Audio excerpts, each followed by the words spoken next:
When it comes to the youth, personally, there's just one word I can use to describe them, and that's indifference. A lot of us are very, very indifferent, and relating it to the matter of democracy, we are completely indifferent. We don't care whatever happens up there. We don't care whatever happens with respect to our politics. We just feel like once we are not there, or once they've not given us the opportunity to do it, then we shouldn't also care. Our little way we can also promote democracy is through social media. It's weird to go on social media today and then you see all sort of useless news about someone, like a youth being killed by someone, being killed by their boyfriends, going to sleep in their boyfriends' house. They're using the social media to do other things. Okay, in our own small way, we can maximize the benefits of what social media is given. My expectations, as already stated, I would want to see the speakers or hear the speakers talk about how the youth can use the platforms available to us to promote democracy. How it will be very important we add our voices. As young people, I feel like the youth should be more interested in, issues concerning government, and also should be raising like events to, promote democracy. I think our youth are quite focused on a lot of things that are not really beneficial to we as the youth. Like, social media is good, very good initiative, yeah. But the youth mostly focus on the wrong side of social media. You buy data, and what do you use it for? Watch people you don't know entertain themselves whilst you have cases to read. You have things to do. About the youth democracy, I've heard of it, and hopefully I'll be there myself. And then I expect it to go as the topic is. It should be mainly about democracy, and it should encourage the youth to support democracy. I don't expect it to end up being holding your stance, whether you are for this party or that party, no. So those are my expectations, and I'm sure it will be fun. So anyone listening, I'm sure you'll be there, and I'll see you there. Okay, so I've heard, right, that tomorrow's program is about democracy, just like the title says, youth democracy. So we're about to talk about how the youth can share in democracy, what they can do to help in upholding democracy. And I actually expect a lot of serious message for the youth. I don't expect, we've been to a lot of forums about democracy, but at the end of the day, it becomes a political forum. Tomorrow, I'm hoping not to see that. I'm hoping to really see the democracy that is giving everybody an equal chance, that is helping the youth understand the essence of democracy. So I'm hoping to see that, and I will be duly disappointed if it ends up in a political forum. I hope you guys won't do that to us.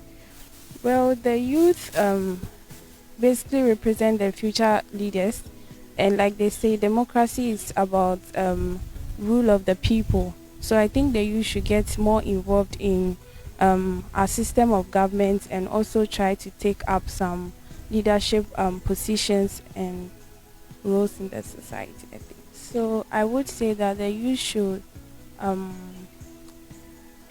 get involved in advocacy, so that make your voices heard through your publications, through your write-ups, and even your demonstrations. So, well, as Nelson Mandela said, you are not too young to lead. And so I believe that the youth should take more positions in our democratic governance, should take our positions, assemblymen, MPs, or even get to the highest of it, the presidency. I believe that in promoting democracy in our nation as youth, we should start taking up leadership roles, leadership positions to help us create a better future for ourselves and then the future generations that will come after us. Well, my expectations is that the youth will be more educated as the democratic processes of the country. They will know what goes in and out when it comes to formulation of policies in this nation, and what they can also do, or how they can involve themselves in the decision-making process of Ghana.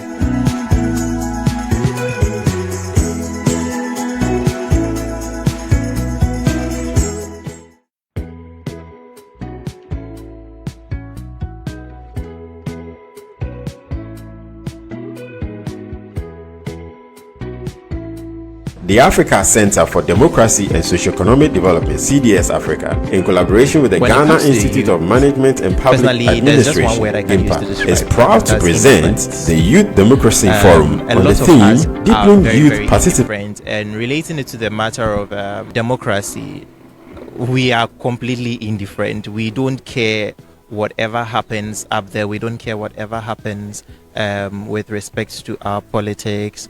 We just feel like once we are not there, or once they've not given us the opportunity to do it, then we shouldn't also care. Our little way we can also promote democracy is through social media. It's weird to go on social media today and then you see all sort of useless news about someone like a youth being killed by someone. And together, let's enrich our democratic culture.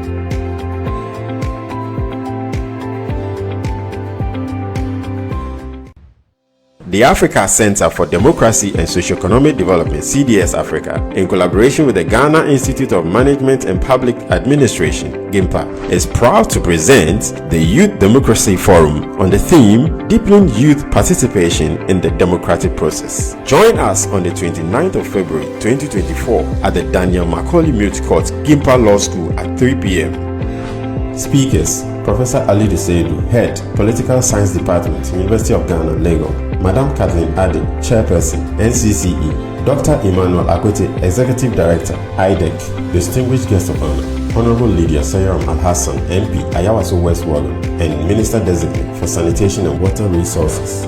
This is not just an event, it is a call to action. The future belongs to us, and it is time for us to participate.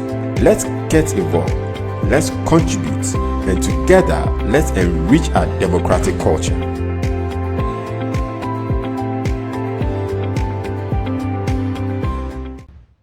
The Africa Center for Democracy and Socio-Economic Development, CDS Africa, in collaboration with the Ghana Institute of Management and Public Administration, GIMPA, is proud to present the Youth Democracy Forum on the theme Deepening Youth Participation in the Democratic Process. Join us on the 29th of February 2024 at the Daniel Macaulay Mute Court, GIMPA Law School at 3 p.m. Speakers: Professor Alidu Seidu, Head, Political Science Department, University of Ghana, Lagos; Madam Kathleen Ade, Chairperson, NCCE; Dr. Emmanuel Akwete, Executive Director, IDEC; Distinguished Guest of Honor, Honorable Lydia Sayaram Al-Hassan, MP, Ayawaso West Wallon, and Minister Designate for Sanitation and Water Resources. This is not just an event, it is a call to action. The future belongs to us, and it is time for us to participate. Let's get involved, let's contribute, and together, let's enrich our democratic culture.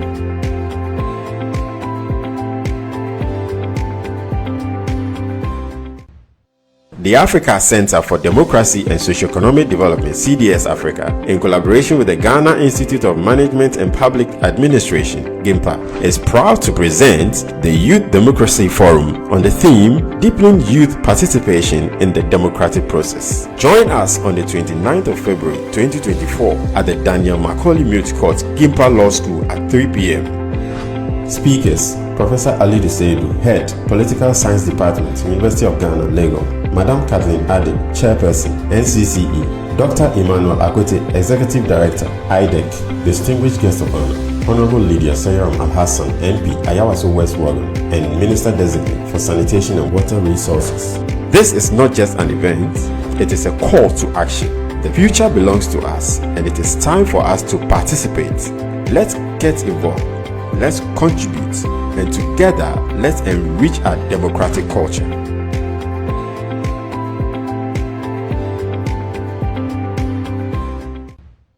The Africa Center for Democracy and Socio-Economic Development, CDS Africa, in collaboration with the Ghana Institute of Management and Public Administration, GIMPA, is proud to present the Youth Democracy Forum on the theme Deepening Youth Participation in the Democratic Process. Join us on the 29th of February 2024 at the Daniel Macaulay Mute Court, GIMPA Law School at 3 p.m. Speakers: Professor Alidu Seidu, Head, Political Science Department, University of Ghana, Lagos; Madam Kathleen Ade, Chairperson, NCCE; Dr. Emmanuel Akwete, Executive Director, IDEC; Distinguished Guest of Honor, Honorable Lydia Sayaram Alhassan, MP, Ayawaso West Wallon, and Minister Designate for Sanitation and Water Resources.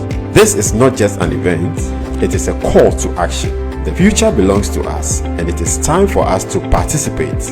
Let's get involved, let's contribute, and together, let's enrich our democratic culture.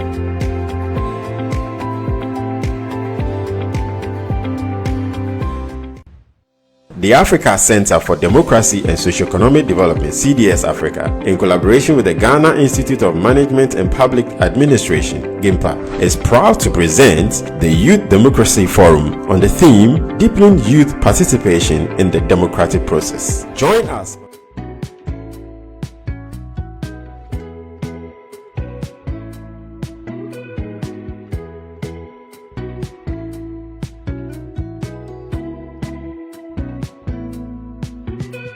When it comes to the youth, personally, there's just one word I can use to describe them, and that's indifference. A lot of us are very, very indifferent, and relating it to the matter of democracy, we are completely indifferent. We don't care whatever happens up there. We don't care whatever happens with respect to our politics. We just feel like once we are not there, or once they've not given us the opportunity to do it, then we shouldn't also care. Our little way we can also promote democracy is through social media. It's weird to go on social media today and then you see all sort of useless news about someone like a youth being killed by someone, being killed by their boyfriends, going to sleep in their boyfriends. They are using the social media to do other things. Okay, in our own small way, we can maximize the benefits of what social media is given. My expectations, as already stated, I would want to see the speakers or hear the speakers talk about how the youth can use the platforms available to us to promote democracy. How it will be very important we add our voices.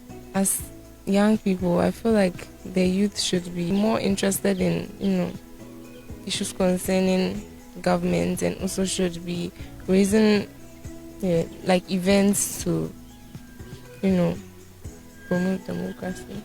I think our youth are quite focused on a lot of things that are not really beneficial to we as the youth. Like, social media is good, very good initiative, yeah. But the youth mostly focus on the wrong side of social media. You buy data, and what do you use it for? Watch people you don't know entertain themselves whilst you have cases to read. You have things to do.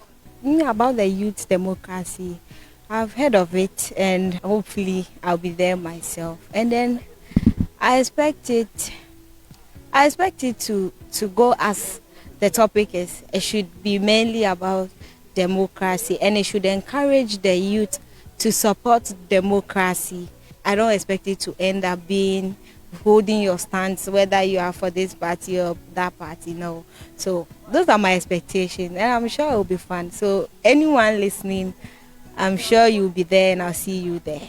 Okay, so I've heard, right, that tomorrow's program is about democracy, just like the title says, youth democracy.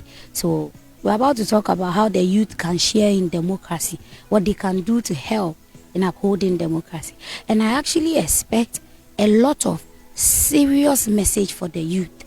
I don't expect, we've been to a lot of forums about democracy, but at the end of the day, it becomes a political forum. Tomorrow, I'm hoping not to see that. I'm hoping to really see the democracy that is giving everybody an equal chance, that is helping the youth understand the essence of democracy. So I'm hoping to see that, and I will be duly disappointed if it ends up in a political forum. I hope you guys won't do that to us. Well, the youth basically represent the future leaders, and like they say, democracy is about rule of the people. So I think the youth should get more involved in our system of government, and also try to take up some leadership positions and roles in the society, I think. So I would say that the youth should get involved in advocacy so that you make your voices heard through your publications, through your write-ups, and even your demonstrations. So, Well, as Nelson Mandela said, you are not too young to lead. And so I believe that the youth should take more positions in our democratic governance, should take our positions, assemblymen, MPs, or even get to the highest of it, the presidency. I believe that in promoting democracy in our nation as youth, we should start taking up leadership roles, leadership positions to help us create a better future for ourselves and then the future generations that will come after us. Well, my expectations is that the youth will be more educated as the democratic processes of the country. They will know what goes in and out when it comes to formulation of policies in this nation, and what they can also do or how they can involve themselves in the decision-making process of Ghana.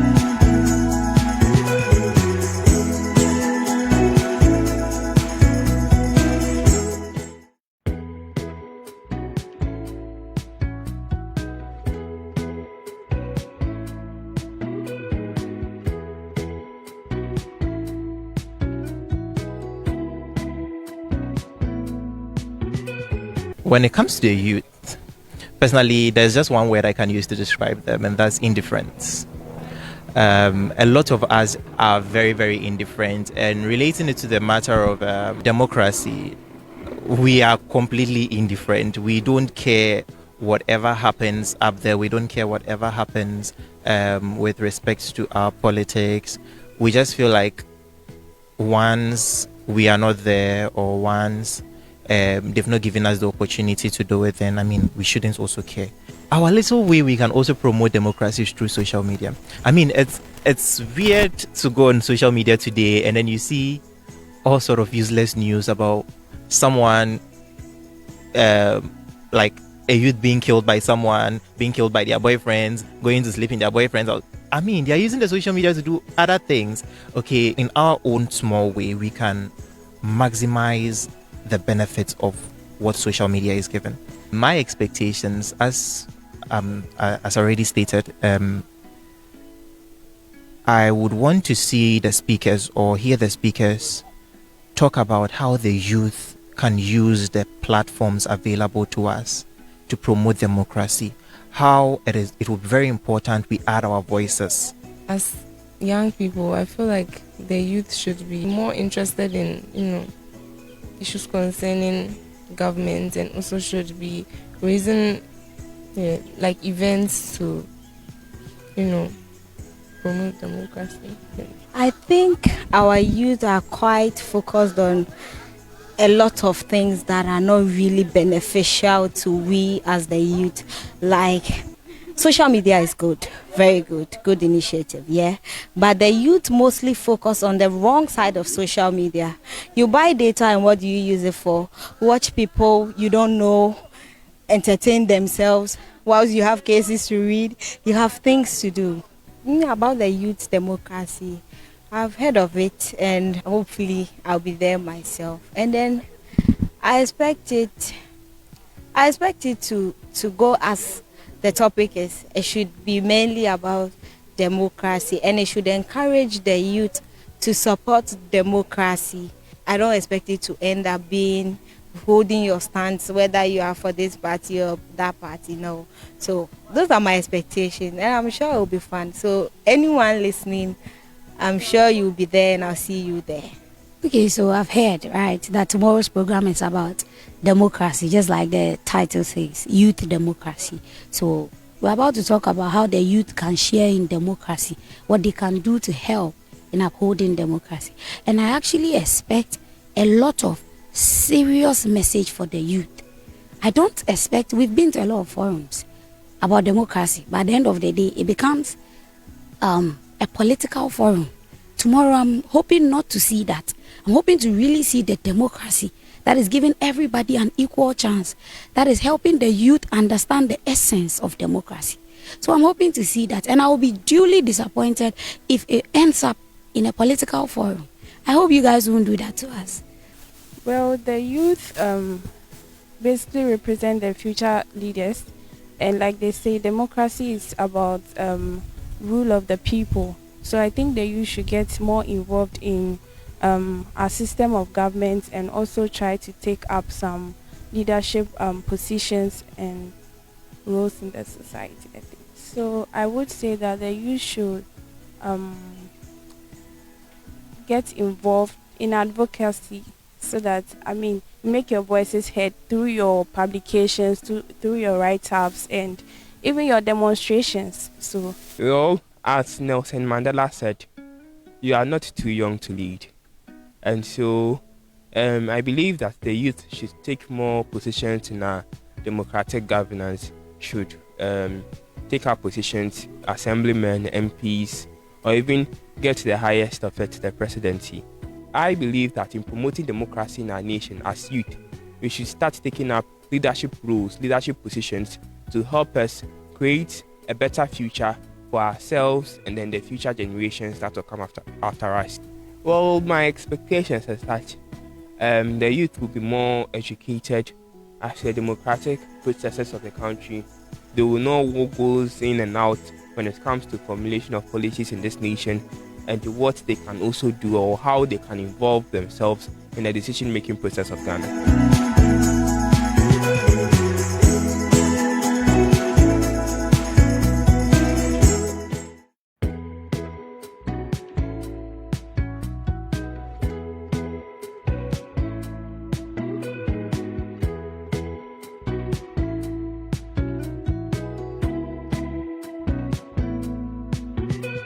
When it comes to the youth, personally, there's just one word I can use to describe them, and that's indifference.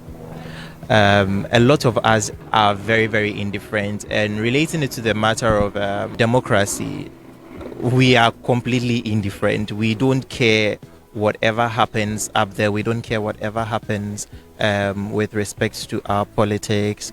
We just feel like once we are not there or once they've not given us the opportunity to do it, then we shouldn't also care. Our little way we can also promote democracy is through social media. It's weird to go on social media today and then you see all sort of useless news about someone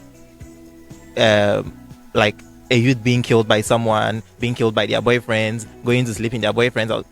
They are using the social media to do other things. Okay, in our own small way, we can maximize the benefits of what social media is given. My expectations, as already stated, I would want to see the speakers or hear the speakers talk about how the youth can use the platforms available to us to promote democracy. How it will be very important we add our voices. As young people, I feel like the youth should be more interested in, issues concerning government and also should be raising like events to, promote democracy. I think our youth are quite focused on a lot of things that are not really beneficial to we as the youth. Like social media is good, very good initiative, yeah. But the youth mostly focus on the wrong side of social media. You buy data and what do you use it for? Watch people you don't know entertain themselves whilst you have cases to read. You have things to do. About the youth democracy, I've heard of it and hopefully I'll be there myself. And then I expect it to go as the topic is. It should be mainly about democracy and it should encourage the youth to support democracy. I don't expect it to end up being holding your stance whether you are for this party or that party, no. So those are my expectations and I'm sure it will be fun. So anyone listening, I'm sure you'll be there and I'll see you there. Okay, so I've heard, right, that tomorrow's program is about democracy, just like the title says, youth democracy. So we're about to talk about how the youth can share in democracy, what they can do to help in upholding democracy. And I actually expect a lot of serious message for the youth. I don't expect, we've been to a lot of forums about democracy, but at the end of the day, it becomes a political forum tomorrow I'm hoping not to see that. I'm hoping to really see the democracy that is giving everybody an equal chance, that is helping the youth understand the essence of democracy. So I'm hoping to see that, and I will be duly disappointed if it ends up in a political forum. I hope you guys won't do that to us. Well, the youth basically represent the future leaders, and like they say, democracy is about rule of the people. So I think the youth should get more involved in our system of government and also try to take up some leadership positions and roles in the society, I think. So I would say that the youth should get involved in advocacy, so that, make your voices heard through your publications, through your write-ups, and even your demonstrations. So, well, as Nelson Mandela said, you are not too young to lead. And so I believe that the youth should take more positions in our democratic governance, should take up positions, assemblymen, MPs, or even get to the highest of it, the presidency. I believe that in promoting democracy in our nation as youth, we should start taking up leadership roles, leadership positions to help us create a better future for ourselves and then the future generations that will come after us. Well, my expectations is that the youth will be more educated as the democratic processes of the country. They will know what goes in and out when it comes to formulation of policies in this nation, and what they can also do or how they can involve themselves in the decision-making process of Ghana.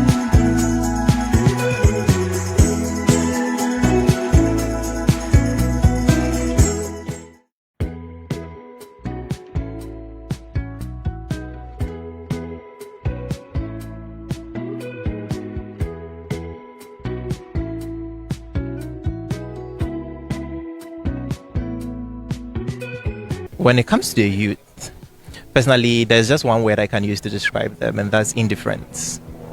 A lot of us are very, very indifferent, and relating it to the matter of democracy, we are completely indifferent. We don't care whatever happens up there. We don't care whatever happens with respect to our politics. We just feel like once we are not there, or once they've not given us the opportunity to do it, then we shouldn't also care. Our little way we can also promote democracy is through social media. It's weird to go on social media today and then you see all sort of useless news about someone, like a youth being killed by someone, being killed by their boyfriends, going to sleep in their boyfriends. They are using the social media to do other things. Okay, in our own small way, we can maximize the benefits of what social media is given. My expectations, as already stated, I would want to see the speakers or hear the speakers talk about how the youth can use the platforms available to us to promote democracy. How it will be very important we add our voices. As young people, I feel like the youth should be more interested in, issues concerning government, and also should be raising events to promote democracy. I think our youth are quite focused on a lot of things that are not really beneficial to we as the youth. Like, social media is good, very good initiative, yeah. But the youth mostly focus on the wrong side of social media. You buy data, and what do you use it for? Watch people you don't know entertain themselves whilst you have cases to read. You have things to do.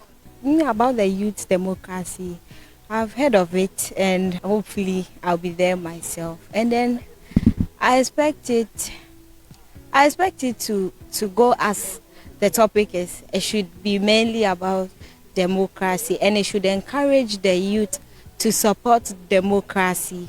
I don't expect it to end up being holding your stance, whether you are for this party or that party, no.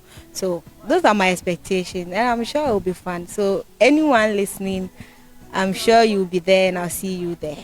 Okay, so I've heard, right, that tomorrow's program is about democracy, just like the title says, youth democracy. So we're about to talk about how the youth can share in democracy, what they can do to help in upholding democracy. And I actually expect a lot of serious message for the youth. I don't expect, we've been to a lot of forums about democracy, but at the end of the day, it becomes a political forum. Tomorrow, I'm hoping not to see that. I'm hoping to really see the democracy that is giving everybody an equal chance, that is helping the youth understand the essence of democracy. So I'm hoping to see that, and I will be duly disappointed if it ends up in a political forum. I hope you guys won't do that to us. Well, the youth basically represent the future leaders, and like they say, democracy is about rule of the people. So I think the youth should get more involved in our system of government and also try to take up some leadership positions and roles in the society, I think. So I would say that the youth should get involved in advocacy, so that, make your voices heard through your publications, through your write-ups, and even your demonstrations. So, Well, as Nelson Mandela said, you are not too young to lead. And so I believe that the youth should take more positions in our democratic governance, should take our positions, assemblymen, MPs.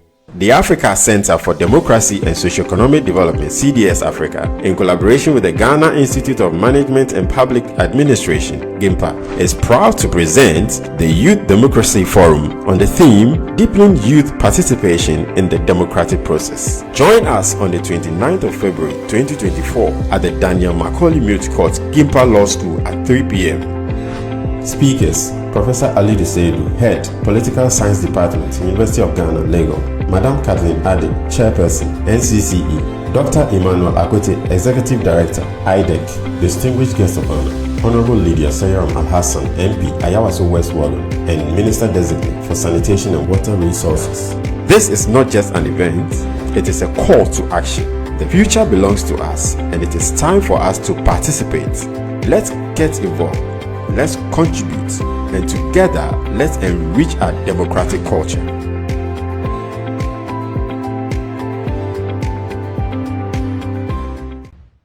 The Africa Center for Democracy and Socioeconomic Development, CDS Africa, in collaboration with the Ghana Institute of Management and Public Administration, GIMPA, is proud to present the Youth Democracy Forum on the theme Deepening Youth Participation in the Democratic Process. Join us on the 29th of February 2024 at the Daniel Macaulay Mute Court, GIMPA Law School at 3 p.m. Speakers: Professor Alidu Seidu, Head, Political Science Department, University of Ghana, Lagos. Madam Kathleen Ade, Chairperson, NCCE. Dr. Emmanuel Akote, Executive Director, IDEC. Distinguished Guest of Honor, Honorable Lydia Sayaram Al-Hassan, MP, Ayawaso West Wallon, and Minister Designate for Sanitation and Water Resources.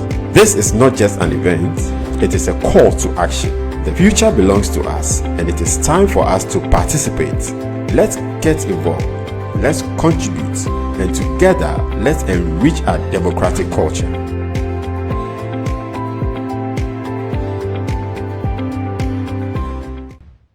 The Africa Center for Democracy and Socioeconomic Development, CDS Africa, in collaboration with the Ghana Institute of Management and Public Administration, GIMPA, is proud to present the Youth Democracy Forum on the theme Deepening Youth Participation in the Democratic Process. Join us on the 29th of February 2024 at the Daniel Macaulay Mute Court, GIMPA Law School at 3 p.m. Speakers: Professor Alidu Seidu, Head, Political Science Department, University of Ghana, Lagos. Madam Kathleen Ade, Chairperson, NCCE. Dr. Emmanuel Akote, Executive Director, IDEC. Distinguished Guest of Honor, Honorable Lydia Sayaram Al-Hassan, MP, Ayawaso West Wallon, and Minister Designate for Sanitation and Water Resources. This is not just an event, it is a call to action. The future belongs to us, and it is time for us to participate. Let's get involved, let's contribute, and together, let's enrich our democratic culture.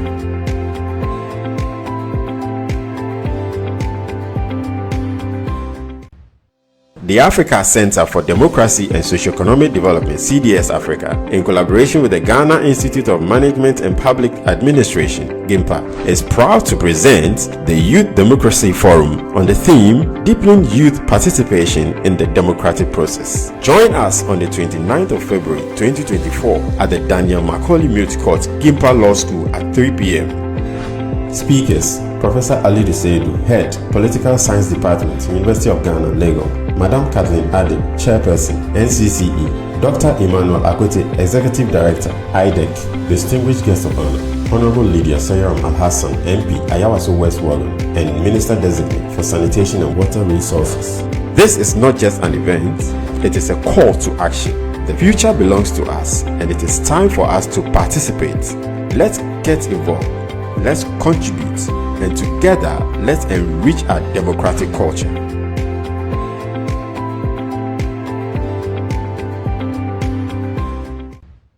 The Africa Center for Democracy and Socio-Economic Development, CDS Africa, in collaboration with the Ghana Institute of Management and Public Administration, GIMPA, is proud to present the Youth Democracy Forum on the theme Deepening Youth Participation in the Democratic Process. Join us on the 29th of February 2024 at the Daniel Macaulay Mute Court, GIMPA Law School at 3 p.m. Speakers: Professor Ali Seidu, Head, Political Science Department, University of Ghana, Lagos. Madam Kathleen Ade, Chairperson, NCCE. Dr. Emmanuel Akote, Executive Director, IDEC. Distinguished Guest of Honor, Honorable Lydia Sayaram Al-Hassan, MP, Ayawaso West Wallen, and Minister Designate for Sanitation and Water Resources.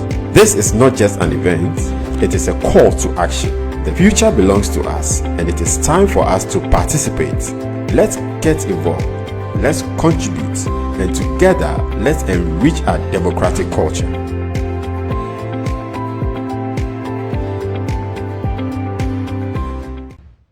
The Africa Center for Democracy and Socio-Economic Development, CDS Africa, in collaboration with the Ghana Institute of Management and Public Administration, GIMPA, is proud to present the Youth Democracy Forum on the theme Deepening Youth Participation in the Democratic Process. Join us on the 29th of February 2024 at the Daniel Macaulay Mute Court, GIMPA Law School at 3 p.m. Speakers: Professor Ali Seidu, Head, Political Science Department, University of Ghana, Lagos. Madam Kathleen Ade, Chairperson, NCCE. Dr. Emmanuel Akote, Executive Director, IDEC. Distinguished Guest of Honor, Honorable Lydia Sayaram Al-Hassan, MP, Ayawaso West Wallen, and Minister Designate for Sanitation and Water Resources. This is not just an event, it is a call to action.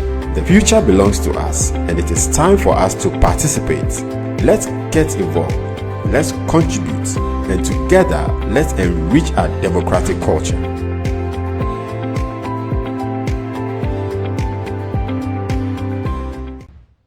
The Africa Center for Democracy and Socio-Economic Development, CDS Africa, in collaboration with the Ghana Institute of Management and Public Administration, GIMPA, is proud to present the Youth Democracy Forum on the theme Deepening Youth Participation in the Democratic Process. Join us on the 29th of February 2024 at the Daniel Macaulay Mute Court, GIMPA Law School at 3 p.m. Speakers: Professor Ali Seidu, Head, Political Science Department, University of Ghana, Lagos. Madam Kathleen Ade, Chairperson, NCCE. Dr. Emmanuel Akote, Executive Director, IDEC. Distinguished Guest of Honor, Honorable Lydia Sayaram Al-Hassan, MP, Ayawaso West Wallen, and Minister Designate for Sanitation and Water Resources.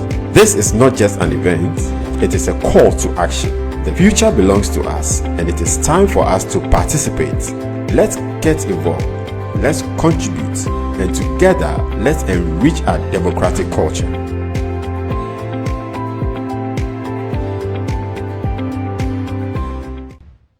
The Africa Center for Democracy and Socio-Economic Development, CDS Africa, in collaboration with the Ghana Institute of Management and Public Administration, GIMPA, is proud to present the Youth Democracy Forum on the theme Deepening Youth Participation in the Democratic Process. Join us on the 29th of February 2024 at the Daniel Macaulay Mute Court, GIMPA Law School at 3 p.m. Speakers: Professor Ali Seidu, Head, Political Science Department, University of Ghana, Lagos. Madam Kathleen Ade, Chairperson, NCCE. Dr. Emmanuel Akote, Executive Director, IDEC. Distinguished Guest of Honor, Honorable Lydia Sayram Al-Hassan, MP, Ayawaso West Wallo, and Minister-Designate for Sanitation and Water Resources. This is not just an event, it is a call to action. The future belongs to us, and it is time for us to participate. Let's get involved, let's contribute, and together, let's enrich our democratic culture.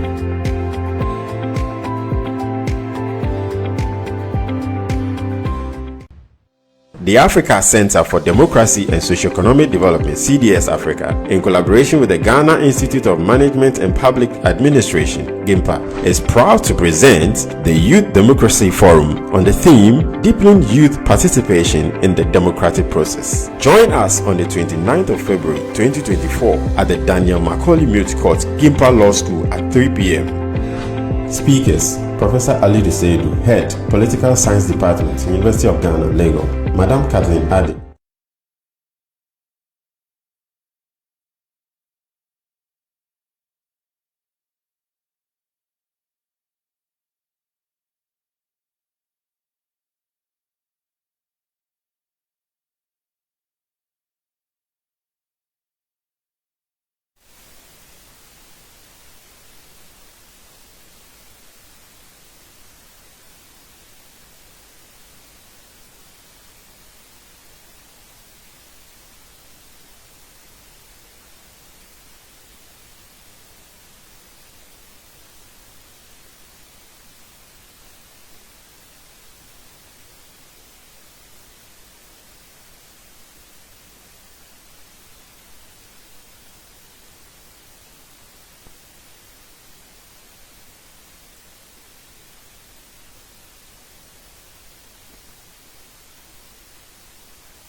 Professor Seidu Ali, Head of Department Political Science Department, University of Ghana.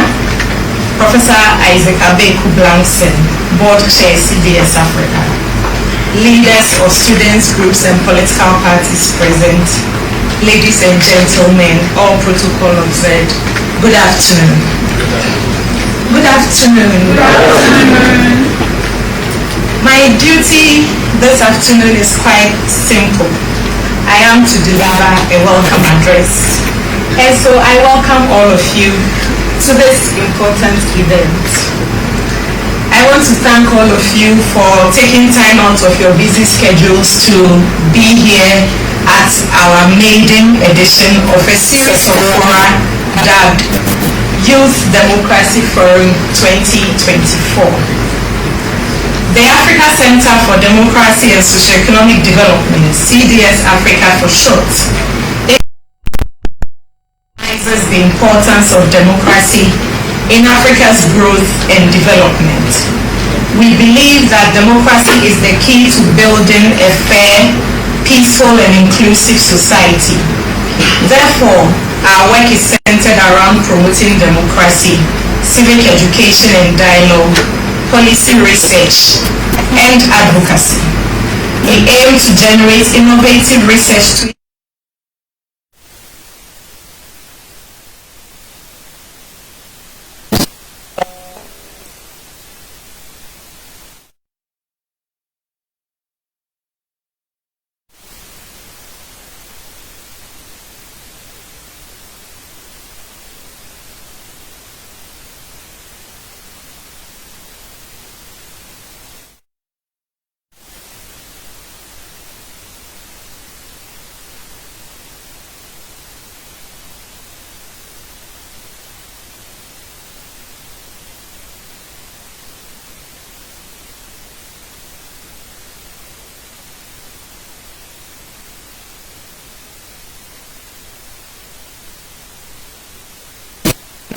to ensure sustainable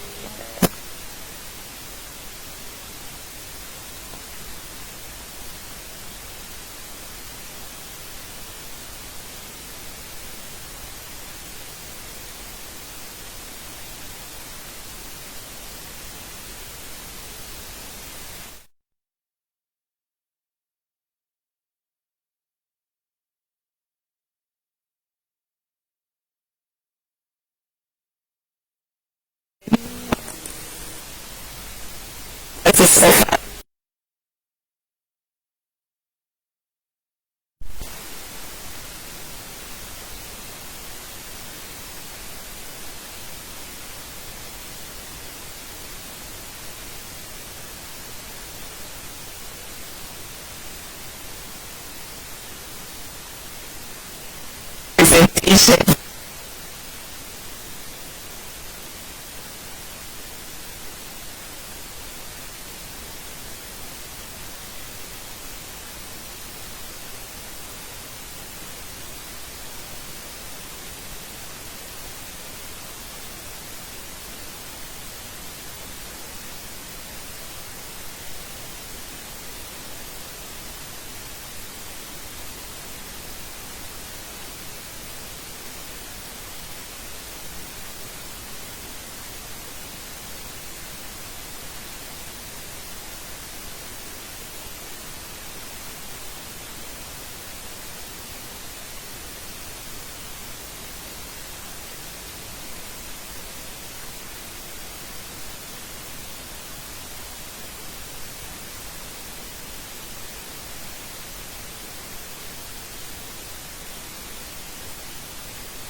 play or can play a critical role in terms of the nation's development. One thing that struck me from the beginning when Winston was making some remarks is the fact that a lot of the Ghanaian youth today, or young persons today in Ghana, simply just don't care about, maybe not caring is too harsh, but they cannot be bothered about democracy, mainly because they take it for granted, and because they were born into an era where multi-party democracy is what we know. But I think a lot more can be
policy and drive positive change in Ghana.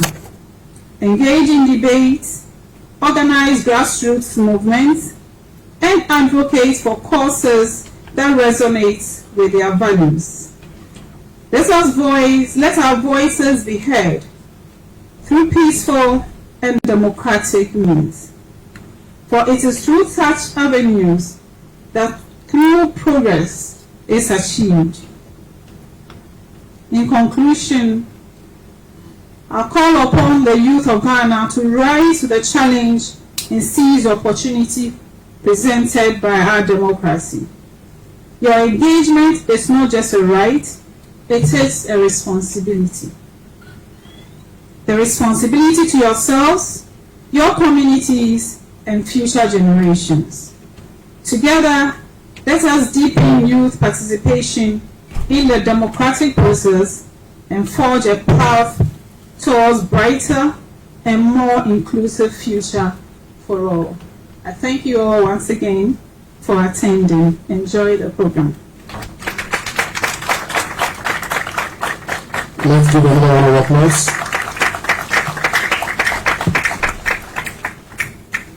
And I like the fact that she talks about your participation is a responsibility. It's your duty. You see, you don't have to sit down and think that social media is the end of the world.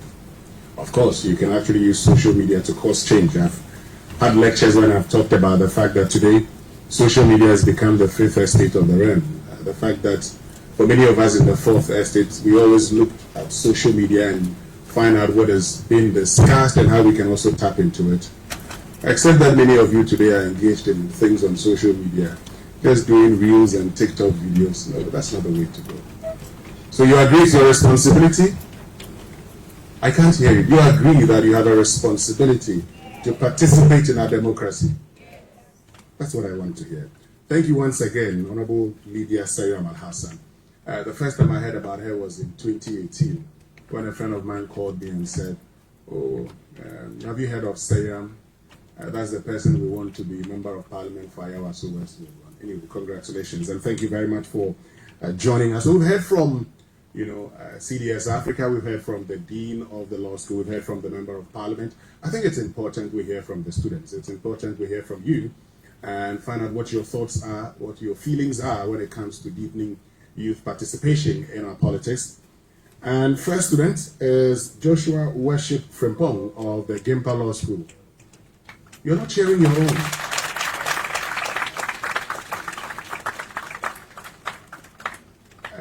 Yes, where's Joshua? Please come. The man was enjoying the fans. He's forgotten he's supposed to come and deliver a speech. I beg, let me do something. I normally wouldn't do this. When I saw your name, Worship, I thought that this was Circuit Court Judge or what? Or is what District Court? Which one is the Worship? How many of you are law students here? Oh, your lectures are not here. Don't be scared. Which one is the Worship? Your Worship, yes. That's the Circuit Court. You are a judge? Okay. So how come you are called Worship? I can't hear you. Come. How come you are called Worship? First, I'm not a Voltarian, I'm not a Nigerian, but my parents are pastors. But why must you differentiate between Volta region and Nigeria? Because every time I say worship, they ask, are you from there or you're from Nigeria? Your name is Frimpong. So I would not confuse that for the Volta region. Maybe I've confused that from coming from Uti region, maybe, but not from the Volta region. Right? So your parents are pastors. Over to you.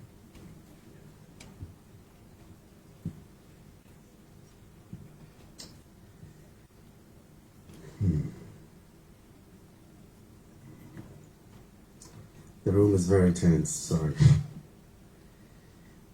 All protocols observed. I'm here to talk about deepening youth participation in the democratic process. And if my grandmother were around, I would have asked her a few questions before coming here. Because a few times that I've had to talk to her, she'll tell me that the early parts of our country in the 1980s, you would not have the freedom to even be here to speak about the government and to even query or quiz them about some of the things they are doing. And so the first thing I want to talk about today is that we should first appreciate the privilege we all have to be here to even think that we have the opportunity to discuss what our democracy looks like and how better we can to sustain it. Now, in all parts of the world, everybody is beginning to recognize that the youth are the lifeblood of their various countries. In fact, if you take a look at the statistics that was given by the Ghana Statistical Service, you realize that the youth, which has been defined by the National Youth Policy to be the age of 15 to 35, makes up 73% of our population. And it means that there's never a conversation about our democracy or anything within this country that we should have and we must have that has nothing to do with young people. Every single thing that we want to talk about should fundamentally involve young people right from the start through to the end. Now, the theme for my presentation is quite short, and I say that the sad reality and the solutions. I'm not John F. Kennedy, so I wouldn't say that I should ask what I can do for my country. Knowing that a lot of us as young people and succeeding governments have done very little to help us, I'd rather ask, what can they do for us too as young people? We've always been asking what we can do for our country. I think so many young people have been doing too much. So today I also want to ask them, what can you do for us? Now, if you take a look at the Afrobarometer's report, the round 9, you'll notice that for 3 of them, that talks about active citizenship, that talks about free speech, and the other one that talks about access to elected leaders. Unfortunately for Ghana, even though we have over a little above 80% for free speech, we have less than 10% for young people who want to participate actively as citizens. And the big question is why? And as I'm here representing many young people, I know that all of them are expecting that I say exactly what is on their minds. If I say something else that is not in tandem or in consonance with what they are thinking, I'm not sure they'll let me out of the room. But the truth really is that we cannot participate in something that has very little meaning for us or something that does not factor us in right from the beginning to the end. There's so many problems that are affecting us. In fact, the Statistical Service report indicates that we have about 14.7% of unemployment rate in the country. And if you want to go deeper, looking at by region, and looking at the gender composition, it's even worse. So, deepening youth participation first requires that we identify the struggles that young people are going through, so that if we smoothen the process, it makes it easier for them to be involved. In fact, again, the Afrobarometer report, round 9, says that less than 10% of young people in the country have access to their elected leaders. So when I saw the data, I was asking, so what exactly are they representing in Parliament? Because if you have less than 10% of us getting access to the people we have elected, then what concerns are they registering for us in Parliament? And what are they saying on our behalf? If you look at the electoral report, we have voted, in fact, the voter population consists a lot more of young people. So we keep voting, but we don't have access to the people that we vote for. And this is not my data, this is Afrobarometer. So how then do we engage ourselves in a democracy when the people who are supposed to govern us, lead us, and guide us, we don't even have access to them? So I'm making a very simple statement here today, that we are the lifeblood of this country. We are a reservoir of innovation and hope. If anything is done without paying rapt attention to us, there's a big problem.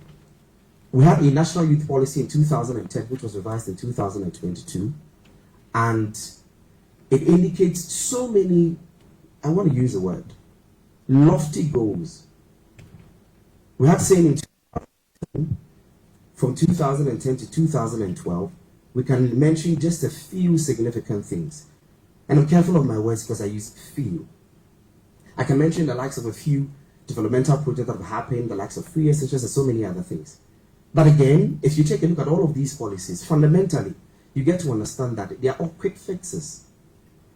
But they do not, permit me to use the word, eternally solve the issues that we as young people go through. So today, as I'm here, I'm representing a million other young people whose voices must be heard.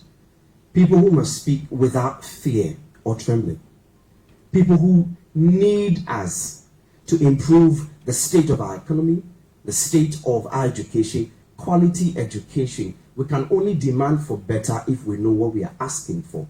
Advocates must first be informed before they can ask. If we have poor quality and poor education, there's nothing we can ask for.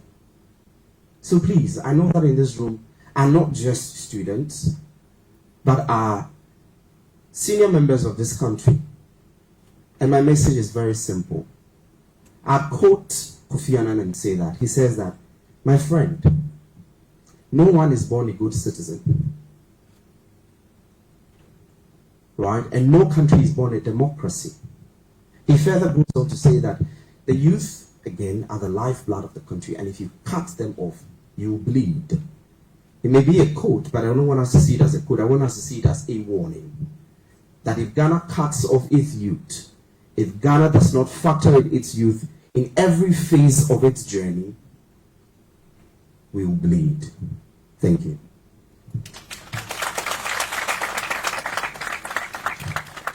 We can definitely do better. Let's give him another round of applause. And I like that.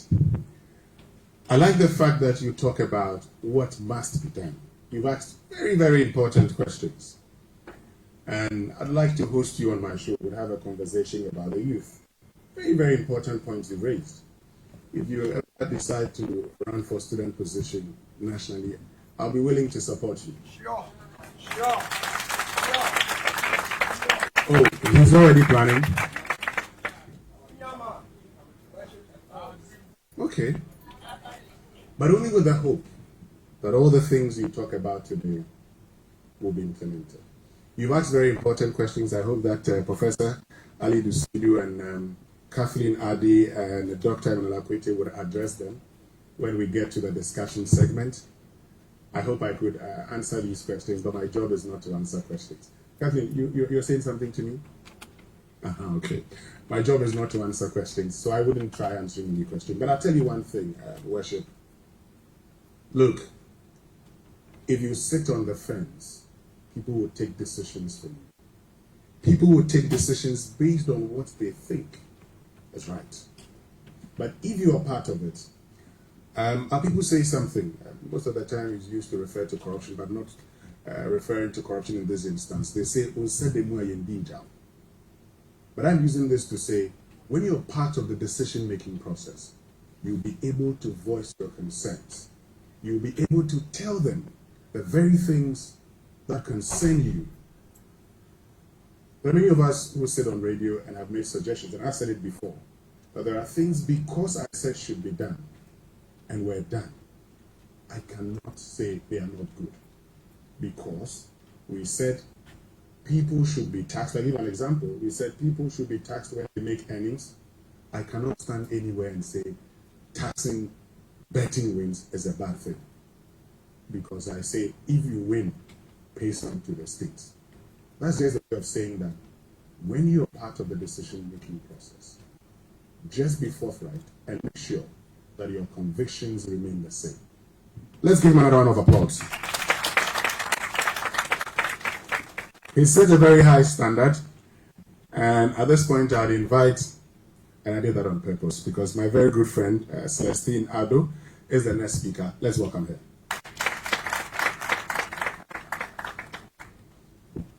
Hi, good evening. All protocols duly observed. Ladies and gentlemen, first of all, I'd like to say a very big thank you to CDS Africa for giving us this opportunity to speak to you. My colleague has said a lot, but I would like to start from the top and bring it down. So we are talking about deepening the youth participation in democracy, which I think is crucial for the sustainability and vibrancy of our democratic process. I will be introducing you to or exploring with you the concept of democracy. We'll look at the youth populace. We'll look at how they've helped in the governance process. We'll look at some challenges and we'll look at some recommendations. As a law student, we like to structure things well. So that's how we're going to go. So the concept of democracy is not new to most of us. So I'll just go straight and give you one definition from the Black Law Dictionary, the 10th edition, which says that democracy as government by the people, either directly or through their representatives, elected by the people. We've had our famous Abraham Lincoln also give us a definition, which says the government of the people, by the people and for the people. Ghana's objective on our democratic state is in Article 35, Clause 6D specifically. And what it says is that we should make democracy a reality by affording all possible opportunities to the people to participate in decision making at every level in national life and in government. So we know how important democracy is to us. And this evening or afternoon, we'll be looking at two things, the youth and the democracy. My colleague has said who the youth are, and we know that they range between the 15 and 35. Unfortunately, I'm not a youth because I've passed that age. But I believe that I'll take consolation in David's words that I'll live for the Lord. And I'll identify myself as a youth because, come on, don't I look good to be a youth? Yeah, so ask the one sitting by, are you a youth? Okay, so let's look at a brief history. Our traditional setting has always had the youth represent them in decision making, and we properly call them the Mrantier. That whenever decisions are being made in a community, they form part of it and they take decision. There is also literature on the ASAFO, the Veranda Boys, Gold Coast Youth Conference, West African Youth League, and Committee of Youth Organizations, to mention just a few, whose activism in various areas fostered a drive to independence. It is interesting to know that it is a Committee of Youth Organization in the 1950s that produced the Youth Manifesto titled Towards Government. The setup of these youth organizations was the beginning of the triumphant journey of the party of youth and indeed of the common people of Gold Coast to independence. Our history also tells us about youth who were active to ensure we attain the highest form of development in this country. And we can talk about people like Dr. Kwame Nkrumah. We've seen people like J.B. Dankwa, Mensa Saba, and the likes. And most importantly, our very own, the late Jack John Rawlings, who led a successful coup at the age of 32 years old. He was still a youth then. I'm not saying that the coup d'etat was a good thing, but I just want us to draw our mind to the fact that as young as he was able to lead the people. There was a time that we had this famous demonstration, which was led by our very own president, His Excellency Nana Addo Dankwa Akufo-Addo, titled the Kumipreko, with his comrades, all in the quest for a better Ghana. All these youth participation have helped develop and shape our democracy. Now, gradually, you realize that in the day, I think some years back, you realize that we vote based on family. If my father says that we belong to this party, that's where we vote. We don't ask questions, we don't do anything. But gradually, the days when the youth told those lines, whether good or bad, is fading out. Now, young people want to ask themselves with good policies, developmental issues, and use every opportunity to advocate and discuss issues that affect their development. This is evident in our current voting pattern, where political parties are losing seats and votes in their so-called strongholds to their opponents. For the past 10 years, there has been a vast growth in student activism and politics, and this has led to youth playing active roles in various political parties in Ghana. And we can talk of the likes of Samia Awuku, Sami Gyamfi, Justice Kodia. We look at our own Dakwa Newman, Akosia Menu, just to mention a few, and a whole lot of them. Now we even have an MP who is 27 years old in Parliament representing us. So it's not far-fetched when we say that the youth needs to be part of democracy. We're also witnessing various youth movements, such as the Fix the Country movement, Arise Ghana, One Ghana movement, and currently the new force being led by our own Nana Kwame Diaku with the Max, aka Cheddar. In addition, we have various institutions and organizations that have their main focus on youth development, training, and entrepreneurship. We have the NYA, National Youth Authority, Youth Employment Agencies, Youth Advocates Ghana. Now we even have our Youth Parliament, which aims at nurturing the youth in political advocacy, among others.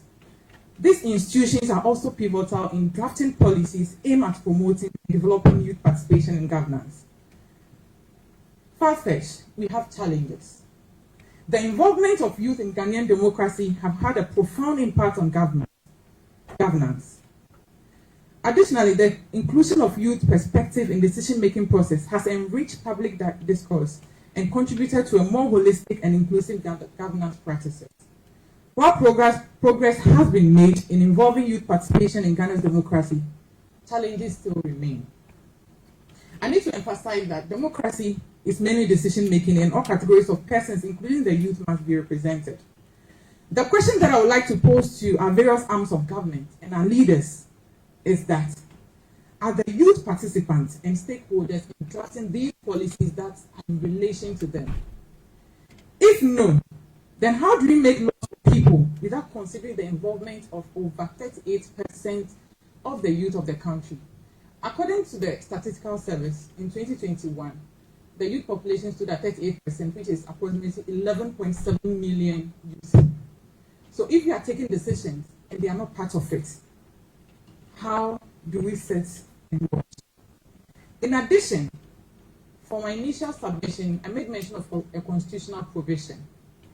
The Constitution mandates us to make democracy a reality by affording the people the opportunity to participate in decision-making at every level in national life and in government. However, this same Constitution places a limitation on the youth in attaining the highest office in the country by setting the minimum age of president at 40 years, stated under Article 62, Clause B. How?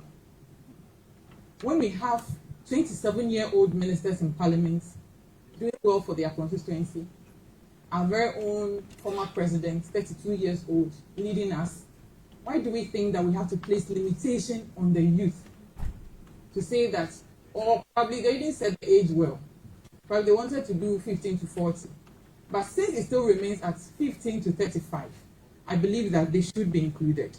And I strongly believe that we should take a second look at these provisions in the Constitution if we want to uphold equal participation of all. Again, I would like to ask, how many people in the age brackets of the youth that are lost in key positions such as directors, managers, and even board members of organizations champion the development of this country? Our education system has also limited our participation. It will interest you to know that the average first-degree university graduate in Ghana is 22 years old. If you have to go by the fact that by age 6 you are supposed to be in class 1. This leaves them with 13 years to be actively involved in democracy. It may be even worse for those students who do not get a chance to study anything on politics. For example, I did business. There was nowhere in my course where we had things talks about democracy or anything. We went straightly to figures. Ghana Statistical Service reported on illiteracy in 2022 and revealed that about 2.2 million of our youth out of the 11.7 that I mentioned are illiterate. Simply put, they can't read, they can't write in any language at all. These people, according to the report, cannot read. Like I've said, what this means is that the numerous policies, and I can give it to Ghana that we have a lot of policies, good policies, paper tigers, being all over. So these 2.2 million people who cannot read and write, how do they have access to this information? To worsen the situation, political parties poach youth activists who want to uphold the remnants of democracy in the society. They add them to their political agendas and end up corrupting them. Our cultural orientation has a limitation on the involvement of the youth in this sense, that they are not seen as competent to be appointed or involved in key decision makings and policy deliberations. Like we know, we used to have a situation whereby when your parents talk, you can't talk. When your elders speak, you can't speak. So you, the youth, if you are the policy table, your decisions don't matter. These are many challenges we face as Ghanaian youth. Now, what needs to be done? For me, I believe that there is a need for education and awareness. A comprehensive civic education in schools and communities to inform the youth about their rights, responsibilities, and the importance of participating in the democratic process. Like my colleague said, if we don't know what it is, how do we participate? This, I believe, should start from the basic schools. Catch them young, and they shall be yours forever. Teach them the right thing while they are young, and they will uphold it. Seminars and conferences such as what we are seeing now should also be extended to the remote areas and be held in various languages. Our appeal with the NCCE to consider translating our constitution and other important legislation into various languages to reach the masses, and they must make deliberate attempts to push the agenda. I remember some years back, Shraj translated its Act 456 into a Braille-readable format for the School of the Blind at Ekropon. And it was amazing to see the blind students read with with the aid of the Braille version of the Act. I think same can be done with us too, and especially probably in an audio form as well, for those who cannot read and write. Education should also be directed at building capacity and educating the youth on being deliberate about being involved in the governance of the country. Talking about attaining the highest office in this country, if you don't have capacity, how do you attain that highest office? I also appeal and recommend that various youth empowerment bodies should create platforms for the youth to engage directly with policymakers. The perception that youth are too young and cannot take meaningful decisions might be wiped out completely. We need young, vibrant youth at the forefront of democracy. The old must cheerfully, smiling, happily take on roles of mentorship to ensure that important skills are passed on to the next generation. We don't want to be fighting with our older people at the policy table, so they should serve as mentors for us, if that will be okay. The government should also take advantage of technology, such as social media campaigns, online voter registration, among others, to involve them in this participation. It is important to know that most youth are on social media nowadays, and we don't even make time to watch TV or read. It will be better we take advantage of that platform before they are corrupted with other interests. We should be deliberate and intentional about supporting youth-led initiatives and organizations that empower young people to take active roles in community and advocate for change. Taking these important people to those areas, as we've seen here, we've seen a lot of names when they were mentioning it. Taking them to those communities will build their confidence.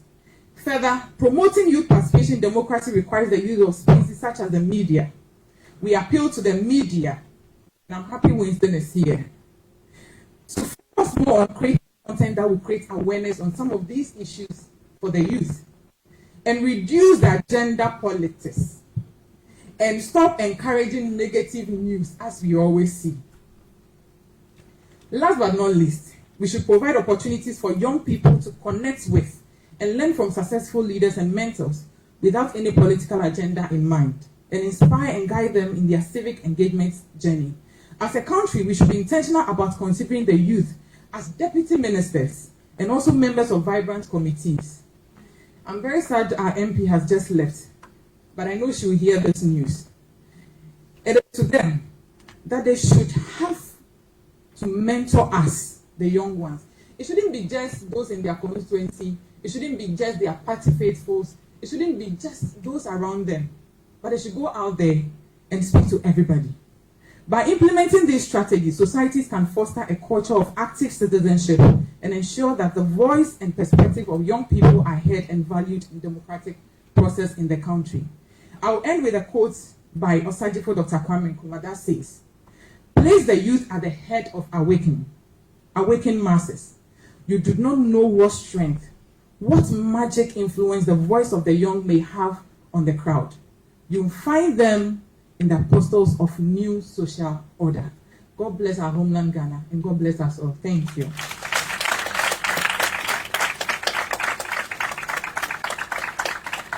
We can definitely do better.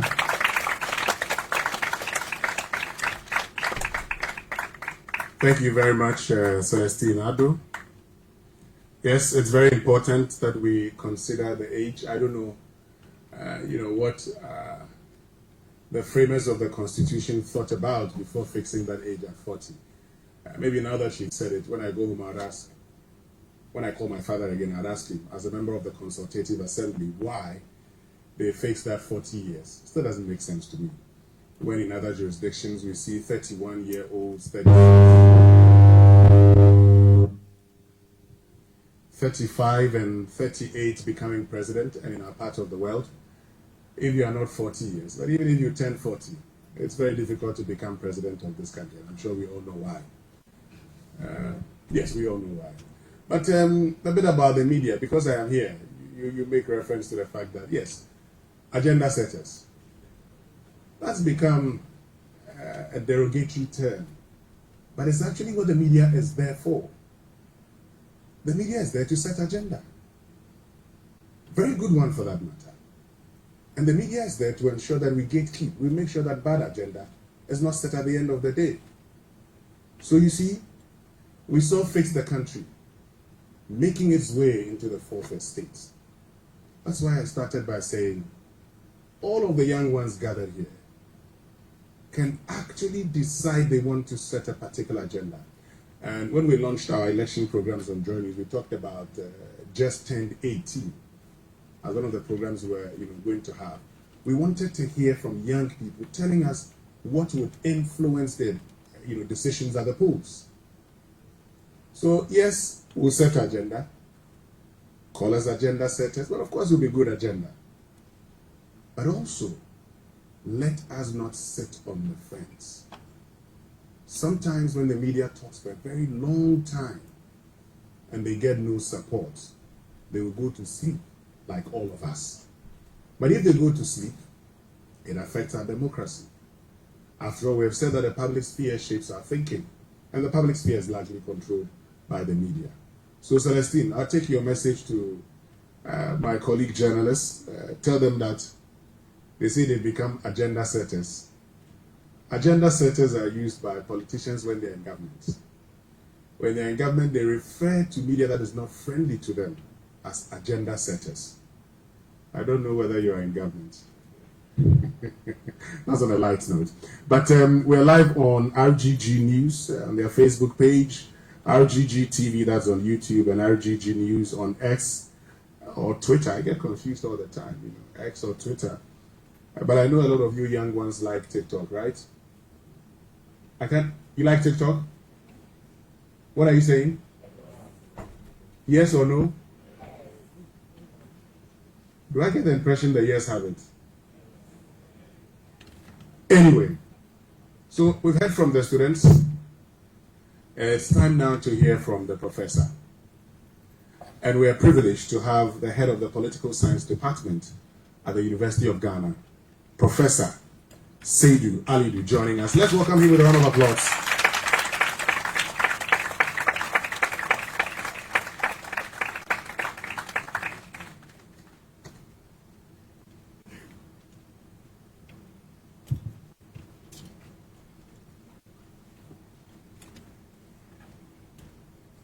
Good evening to you all. I want to stand on the existing protocol established and then proceed to make my presentation. I would first of all like to thank CBS Africa for putting this together, and to speakers before me who have done a lot of good job dissecting this topic that I'm coming to speak to. I'm going to be very brief and very generic so that we could have a discussion which is very important, follow as quickly as possible. So the theme for our gathering today is deepening youth participation in the democratic process. So I'm going to proceed this way. First of all, I'm going to try to explain what democracy is and what participation is. Two important key concepts to the team.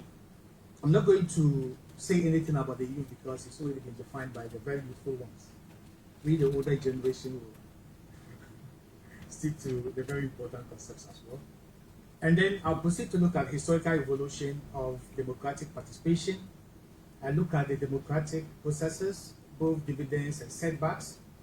And then I'll attempt to look at how and where we can deepen democratic participation. Then I'll conclude. I thought the slides were going to be projected. Okay, let's proceed. So I'm going to start with a quote from a letter written by John Adams, one of the founding fathers of United States democracy, to John Taylor in 1814. He said in that particular letter, quote, "Remember, democracy never lasts. Democracy never lasts long.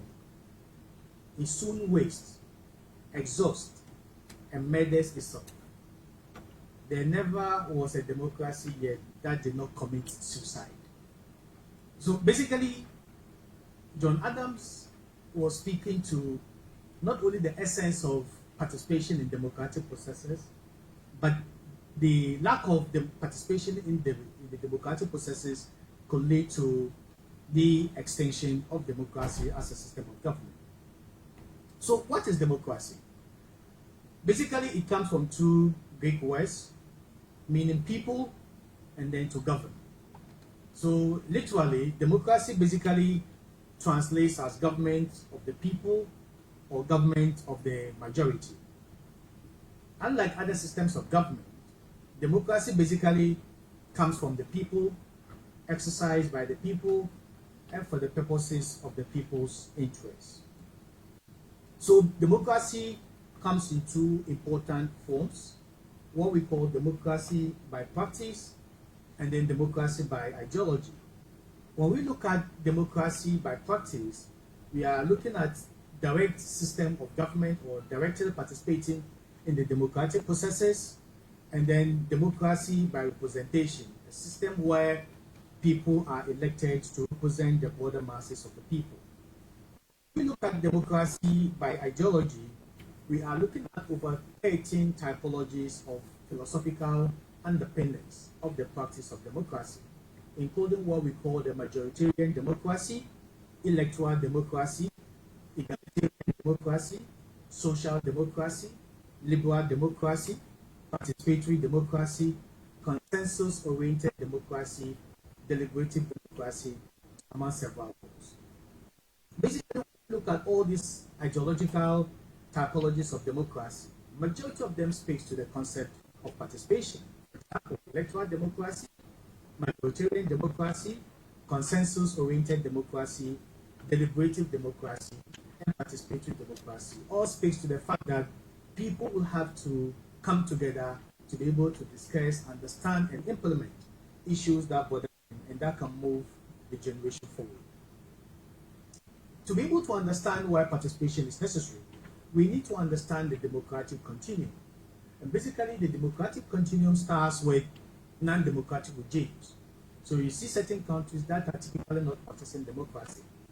They practice another form of government, but what is basically lacking in what they do is the fact that there is not so much participation by the citizens in determining the affairs of the state, but also there is very less democratic culture in shaping the way they behave within the polity.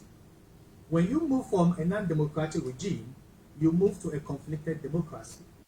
And the difference between a non-democratic regime and a conflicted democracy is the element of participation. So participation is so significant that it sets apart both non-democratic regimes from conflicted democracies. conflicted democracies basically speaks to periodic participation, basically elections, but also it possesses less democratic culture. It is called conflicted because the vestiges and the remnants of non-democratic regime will definitely manifest. But the difference largely is the fact that citizens are able to participate in decision-making processes. Where we move from just periodic participation, that is elections, to regular participation in the democratic processes, also an expanded democratic culture, then we move from a conflicted democracy to a paradigmatic democracy. So in a paradigmatic democracy, it is a complete shift of paradigm where we do not just focus on elections as a periodic participation of democratic maturity, but we also look at the fact that participation expands beyond just the electoral calendar, but also embraces different democratic culture, including respect for human rights, including creativeness, including the interface between the public and then the private, including media freedom and all those things that makes democracy partake. Finally, we head towards consolidation. And then the last continuum in the democratic trend is what we call democratic consolidation. In democratic consolidation, we actually welcome regular participation in the democratic process, but also an imbibed democratic culture. And democratic participation manifests in two different forms. What we call the minimalist consolidation, which is highlighted by partnership and delegated power from people who participate, to basically what Samuel Huntington calls the 2-10/10 system of government, where there is tolerance, there is also acceptability for a change of regime. And he mentions that in a 10/10 situation, a particular government might have won elections on 2 occasions, but also, lose elections, and then another government comes to power. And that happened in 2 occasions for both political parties. So that they all understand and reason that the only way to change a government is to do the act of voting. So when we move from the minimalist, which is basically understood to be an election benchmark, we move to what we call the maximalist definition of consolidation. And this is basically what we call citizens' empowerment. Citizens do no longer participate or exercise delegated power, but citizens own the democratic processes and the forces of participation. And the democratic culture under the maximalist consolidation is what we call habitualization. In habitualization, we do not only speak democracy, but we eat, sleep, and live democracy. Our whole life is governed by democratic ethos. What then is participation? So participation suggests some degree of involvement in an activity or a process. But largely, when we participate, the interest is to basically discuss our concerns, our needs, and our interests and values, and see how we can incorporate those into decision-making processes that benefit the collective. Historically, the whole concept of direct participation in governance is long and varied, and encompasses different civilizations, time periods, and parts of the world. But the Athenian Ecclesia is the first written record of direct citizens' participation in the work of government. It was open to all free male citizens who were at least 18 years old and had 2 years of military service. It serves as a popular assembly point for Athenian democracy, allowing citizens to speak their minds, seek consensus, and make legislative and foreign policy decisions by the many. However, the fact that the first recorded history of democratic direct participation started in Athens doesn't mean that it was all about Athens. Robinson points to the fact that even in Africa, there were symbols of democratic dispensation where citizens collectively participated in what he terms tribal democracies or campfire democracies, where the earlier hunter and gatherer societies get a common place and allow people to ventilate their grievances about what bothers them in society. And this also happened around the 3rd millennium in the Middle Age, where primitive democracies allowed councils to make decisions on behalf of the collective and also deliberate on the welfare of the citizens in city-states. It is the same thing that happened in the the Hittite Old Kingdom of Elba in Syro Palestine, where the Phoenicians were largely accepted and known to have allowed their citizens to participate in the decision-making process. It also happened in India around the 7th and 4th century BC, where societies allow citizens to directly participate in the decision-making process. So all these examples demonstrate the fact that participation in popular government has a very long history. In Africa, in the Middle East, and in Asia, citizens were directly involved in participating in the democratic processes. If we understand participation and the history that underpins it, what are the key assumptions and the realities about citizens' participation in democracy? So the first assumption is that participation is and should be led by government, which is not correct, because in reality, participation is sometimes government-led, but can also be organized by civil society leaders and by regular citizens. The second assumption about participation is that participation is and should be periodic and temporary. But the fact is, though some participation opportunities are one-off endeavors, just like voting, many others are regular, conventional, and repeatedly guaranteed by law. The third assumption is that citizens do not want to actively participate in the work of government. In reality, citizens increasingly express more desire to engage in public problem solving and have more capacities and skills to do so.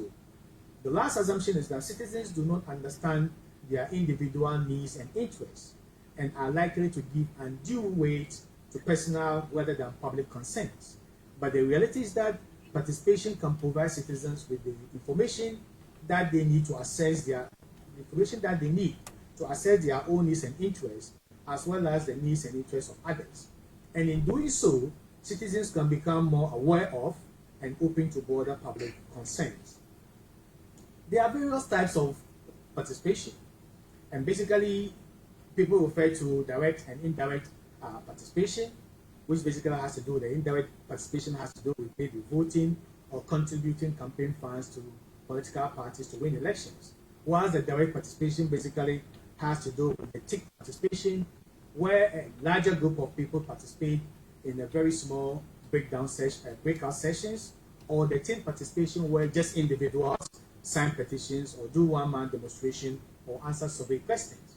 But we also have conventional participation that are regulated by law. For example, sitting of the Public Accounts Committee or several other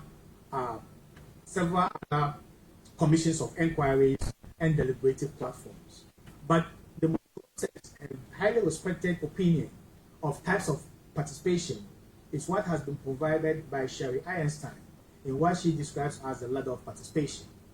She enumerates about 8 different typologies of participation and categorizes them into 3 most important strongholds. The first is what he calls non-participation. And non-participation includes manipulation and therapy, where people are told what they want with the expectation that it's going to be implemented, and it's never done. So non-participation includes the art of manipulation and therapy. The second bigger category is what he called tokenistic participation. And tokenism includes information or informing. So we come and tell you what we're going to do. Next year, government is going to build you roads. Government is going to do this. The citizens don't even have the right to determine where the road should be built or where it should not be built. So you are just being informed. It's a type of participation, but it's largely tokenistic. Or even consultations. They consult you, your opinions are heard, but it doesn't make its way into the policy-making processes. And the third level of tokenism is what he called placation.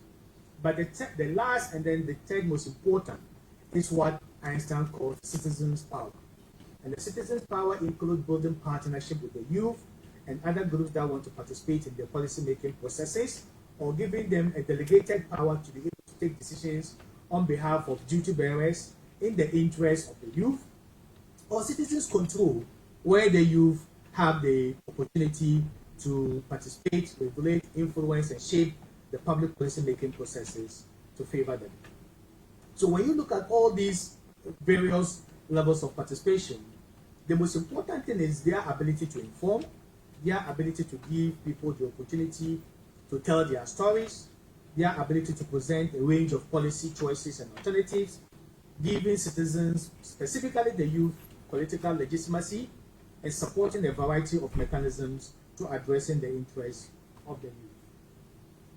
Basically, when we look at the goals and outcomes of participation, we are largely focused on either one-way or two-way levels of participation.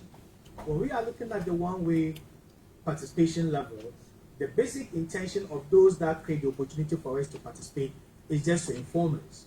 And that basically provide the public the intentions of the people who you want to work with, but doesn't give you the opportunity to be able to reciprocate or participate or give suggestions or ideas. What becomes more important is the two-way level of participation, and that includes consultation, involvement, collaboration, and that will definitely lead to empowerment. Basically, the democratic processes has to do with the mechanisms and procedures through which a democratic government functions and make decisions. There are several definitive guarantees of the democratic processes, including active participation, adequate representation, and then accountability. When we look at the democratic processes, there are very key pivotal processes that underpin them, including activities that underpin them, including regular, free, fair, and transparent elections where citizens choose their representatives, establishment and operationalization of political parties to compete for political power, citizens' participation in civic activities, enhancing and respecting the rule of law, protecting the rights and freedoms of citizens, guaranteeing transparency and accountability, providing civic education to citizens and reminding them of their political rights, duties, and processes, and creating an independent watchdog that can challenge the dominant use of power, but lastly, successful changeover of government. Participation, when we look at it from this way, have dividends and setbacks. The dividends include long-term democratic sustainability, where we allow people to participate in the decision-making process, specifically the youth. We are creating an opportunity for sustainability, but we are also creating an inclusive policy priorities for the youth. We also increase youth turnout when we allow them to participate. We allow for civic education and youth awareness. We create political stability. We bridge divisions among society. We increase accountability, and we generate new ideas as well as build new leadership. The setbacks include electoral fraud, largely used by electoral fraud, whereby the youth are largely used, lack of responsiveness, disinformation, and manipulation by the media, susceptibility to populism, and then political influence disparity. Our ability to participate, specifically the youth, in democratic processes is underpinned largely by the democratic participation infrastructure that allow them to participate. So the history of democracy and democratic participation indicate that democracy is not static, but rather a continually evolving enterprise. Direct participation is a universal human impulse, not a capacity that is confined to any one civilization, culture, or regime. And that citizens are capable of deliberation, problem solving, and self-recognition. Notwithstanding this, development of democratic processes over time shows that adequate, durable democratic structures with successful processes for direct participation needs to be improved. What are some of the ways that we can deepen participation using the existing democratic participation structure? One of the ways include empowering and activating leaders and networks that already exist. Second, assembling participation building blocks. And third, providing systematic support. When we look at empowering and activating leaders and networks, we are largely looking at leaders that include elected public officials, our members of parliament, board members, assembly members, etc. Building the participation around public servants, civic leaders, and other professional bodies. Basically, this group of people are very important because they can also serve as conveners for the democratic participation processes. They can become organizers for the democratic participation processes, and they can even fund the democratic processes where participation is enabled. Second, basically has to do with assembling participation building blocks. These blocks already exist, What we need to do more is to activate them, improve them, and expand them. And they include one, gathering input and data about democratic participation processes and how to make them worthwhile, disseminating information about participation and the importance and dividends of participation, using discussions and connecting mechanisms that will allow the youth and other people who want to participate to reach out to the broader masses of people, enabling small-scale decision-making processes like what we are doing now, but also enabling and creating larger-scale decision-making processes. But finally, we need to encourage public work so that people who want to participate can be encouraged through volunteer coordination, crowdfunding, mini grants, and applications that allow people to make their voices heard. The last bit of deepening democratic participation is providing systematic support. And this can basically be achieved through providing incentives for participating leaders, creating opportunities for training and skill development for people who want to participate, providing adequate financial and other resources for people who want to participate, designing clear policies and procedures that can guide and enable participation, and lastly, but not the least, providing reliable evaluation measures and benchmarks that can guide people who have participated to be able to do it better next time. Thank you so much.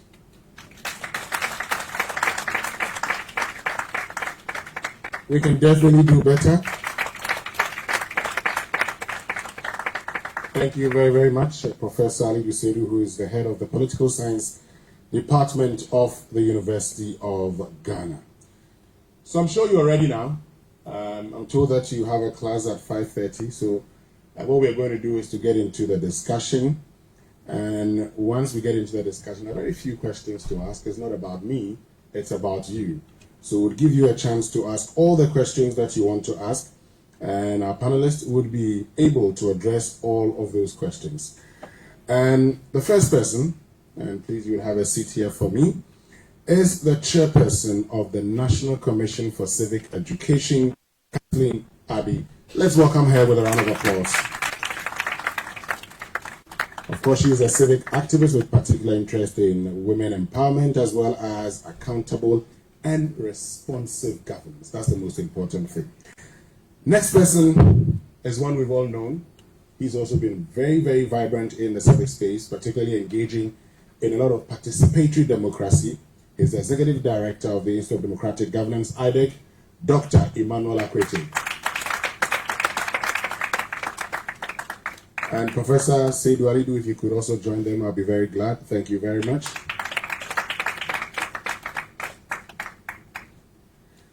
So I'd start off with, the question that Worship asked before he took his seat. He told all of us, he asked all of us a very simple question. And you could pick a microphone. I'll start off with you, Kathleen Adi. He asked a simple question. He said, we have consistently talked about what we can do for our nation. But what can the country do for them, the younger ones? What can Ghana do for them? Even before we get into what they should do and everything, he wants to know, what should Ghana do? What should Ghana be doing for the youth? Thank you very much, and thank you to all the speakers. It's been really captivating listening to very enthusiastic young people, and of course the great professor himself. It's been fantastic, and thank you. What should Ghana do for you? I think that fundamentally Ghana should give everybody, young and old, the opportunity to be the best versions of themselves. Ghana should create the space for you to thrive, to progress, to get the education you need, to earn a living, to build your families, to participate in the life of your community and your country. All that are things that Ghana should do for you. But I also want to ask you the question, what is this Ghana that should do all of this stuff for you? So maybe at some point, am I allowed to ask questions too? Unfortunately, you are allowed to answer questions. I would like you to think about what is the Ghana that should do all of these things for you. What is that Ghana? Yes. What's that Ghana? Tell us. It's a bit of a mythical creature, if you ask me, because this is how long has Ghana been in existence? Think of the modern Ghana that we know today. How long has it been in existence? Yes. It's a 60-something-year-old country. 67 years. Yes, yes, relatively young, looking at countries as countries are in the world. But the most important thing you have to understand is that Ghana is not a thing by itself. What makes Ghana is the people that are in it. What makes Ghana is you. So it really, for me, comes down to not just the question of what is Ghana doing for me, but what am I as a Ghanaian doing to ensure that the Ghana works? Because you are part of it. You know, the Ghana cannot work independent of all of us. I think that the idea that, so in Ghana, I think there's a lot of youth participation in governance and politics. If you look at the numbers that vote, for instance, if you look at the political party activists and all of that, I think that what needs to happen is to have a chat about the kind of participation that young people do when it comes to, you know, being part of Ghana, being a good citizen, and being active in the governance of your communities and your country. So yes, Ghana must do a lot, but it depends on what you see as Ghana. If you define the Ghana properly, you have to understand that you are part of the solution of Ghana doing a lot for young people.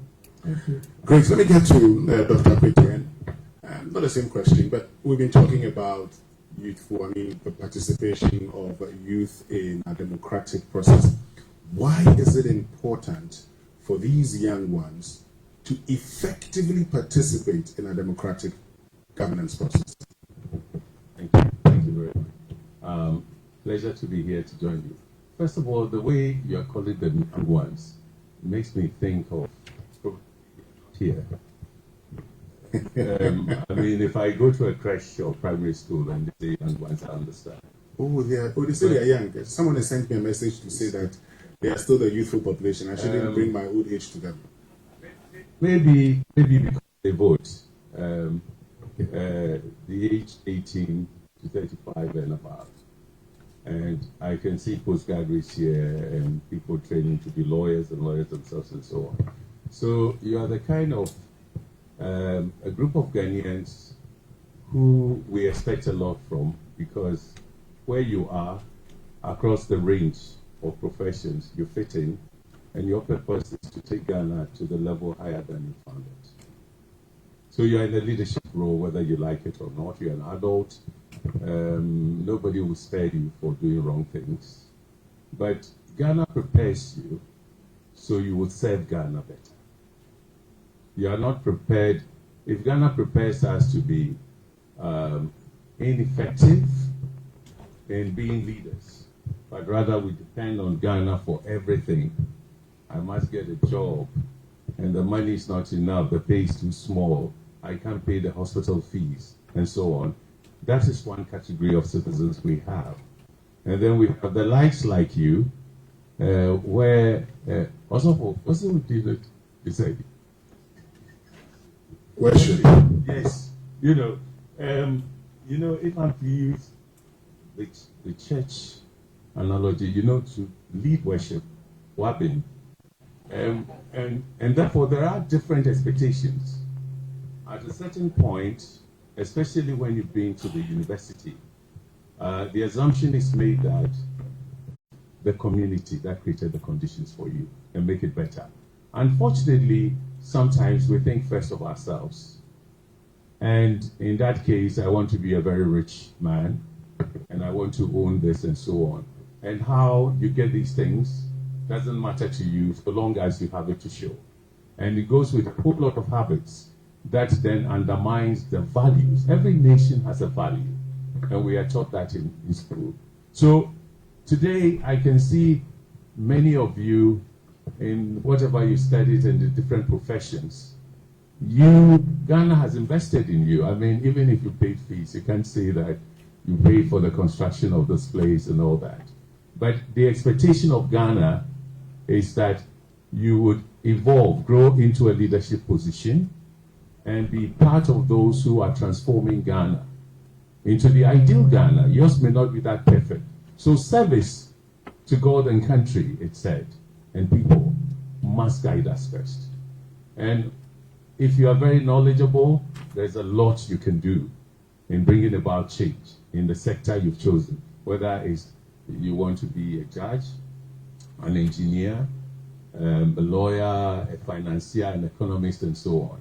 So I think for me, it's not so much what I expect from Ghana. I think what I expect from Ghana is the question I ask: what would I do in my 30 years of service to create the most favorable conditions for young people who will take over me, my children and others, to have the best of education in the changing world?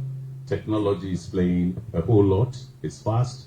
Would we have schools to bring Ghanaians up who will lead Ghana, but probably be the best of in the professions they've chosen in Africa and the world? So it's a high stake. At the same time, we're going to be parents, and our values ought to be cultivated. They go to school. Are there good schools? Would we have a lot of people who, in Ghana, everyone talks about God-fearing. I don't know how it works in practice when you are confronted with difficult choices. But whatever it is, Ghana would like to create conditions for you to come to the stage where you take up leadership. And you must move us to the next level. Our population is growing. Education has to be better. Okay. Jobs and money has to be good. Let me get to Professor Alidu Seidu, because you've talked about why it's important you need to also play a role. But Professor Seidu, I go around the country a lot, particularly during election years, and everywhere we've been to, when you hear the youth speak, they talk about a system that doesn't care about them. You had Worship make the point that people don't even have access to their leaders. To play a role in decision making. Most of the time, when it comes to these persons playing roles in decision making, it's probably because you have a CSO going to them and finding out more from them. You have the media house going to them and finding out more from them. What's the talking about participation in all its forms? What's the problem? Why does it look like it's so difficult for the youth to take part in decision making in our country? Thank you so much. I think the most important function of the state and what the state can give back to every individual is to create an enabling environment for people to realize their potential. And if you go back to the Hobbesian state of nature, we knew how Hobbes described that state of nature: nasty, poor, short, and brutish. The enabling environment we have now, our ability to come and sit here, our ability to walk freely, our ability to speak freely, our ability to do all those things is because the state has created the enabling environment.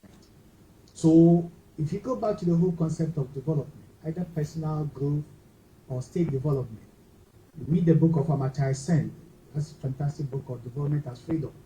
He said that the whole concept of development, whether personal growth or collective state advancement, economically or human resource-wise, is to have the enabling environment to realize your potential. So I think there are two important things. The state has been able to live up to expectations in creating the rights that citizens need, so that we are free from fear, we are free from harassment, we are free from want. But have we been able to seize that opportunity to execute our responsibilities as citizens? So the state gives us the opportunity to participate. There are different levels of participation. The state and state machinery doesn't hold the process for participation. It's the first basic assumption that we all think, which is a wrong assumption, that participation is created and facilitated by the state, which is actually not true. It has the responsibility to do that. But citizens also have the responsibility to take up the mantle. If you go back to the whole concept of human rights, there's what Chester calls the struggles approach. Where your rights are violated, as a citizen, you have the right to fight and take it back, claim it back. And the Constitution empowers us to... How do they fight and claim it back? So, if the right to participate is clearly circumscribed or highly violated by the state, citizens have the right to call government to order.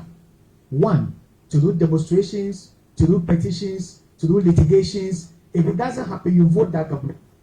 All these are avenues to register your protest and to claim your right back.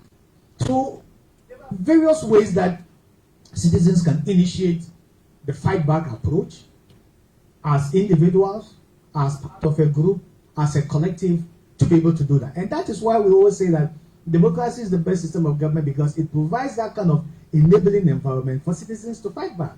You can sue government, people can start to do writing petitions, to do protests, to do demonstrations, to do litigation, and even to do voting.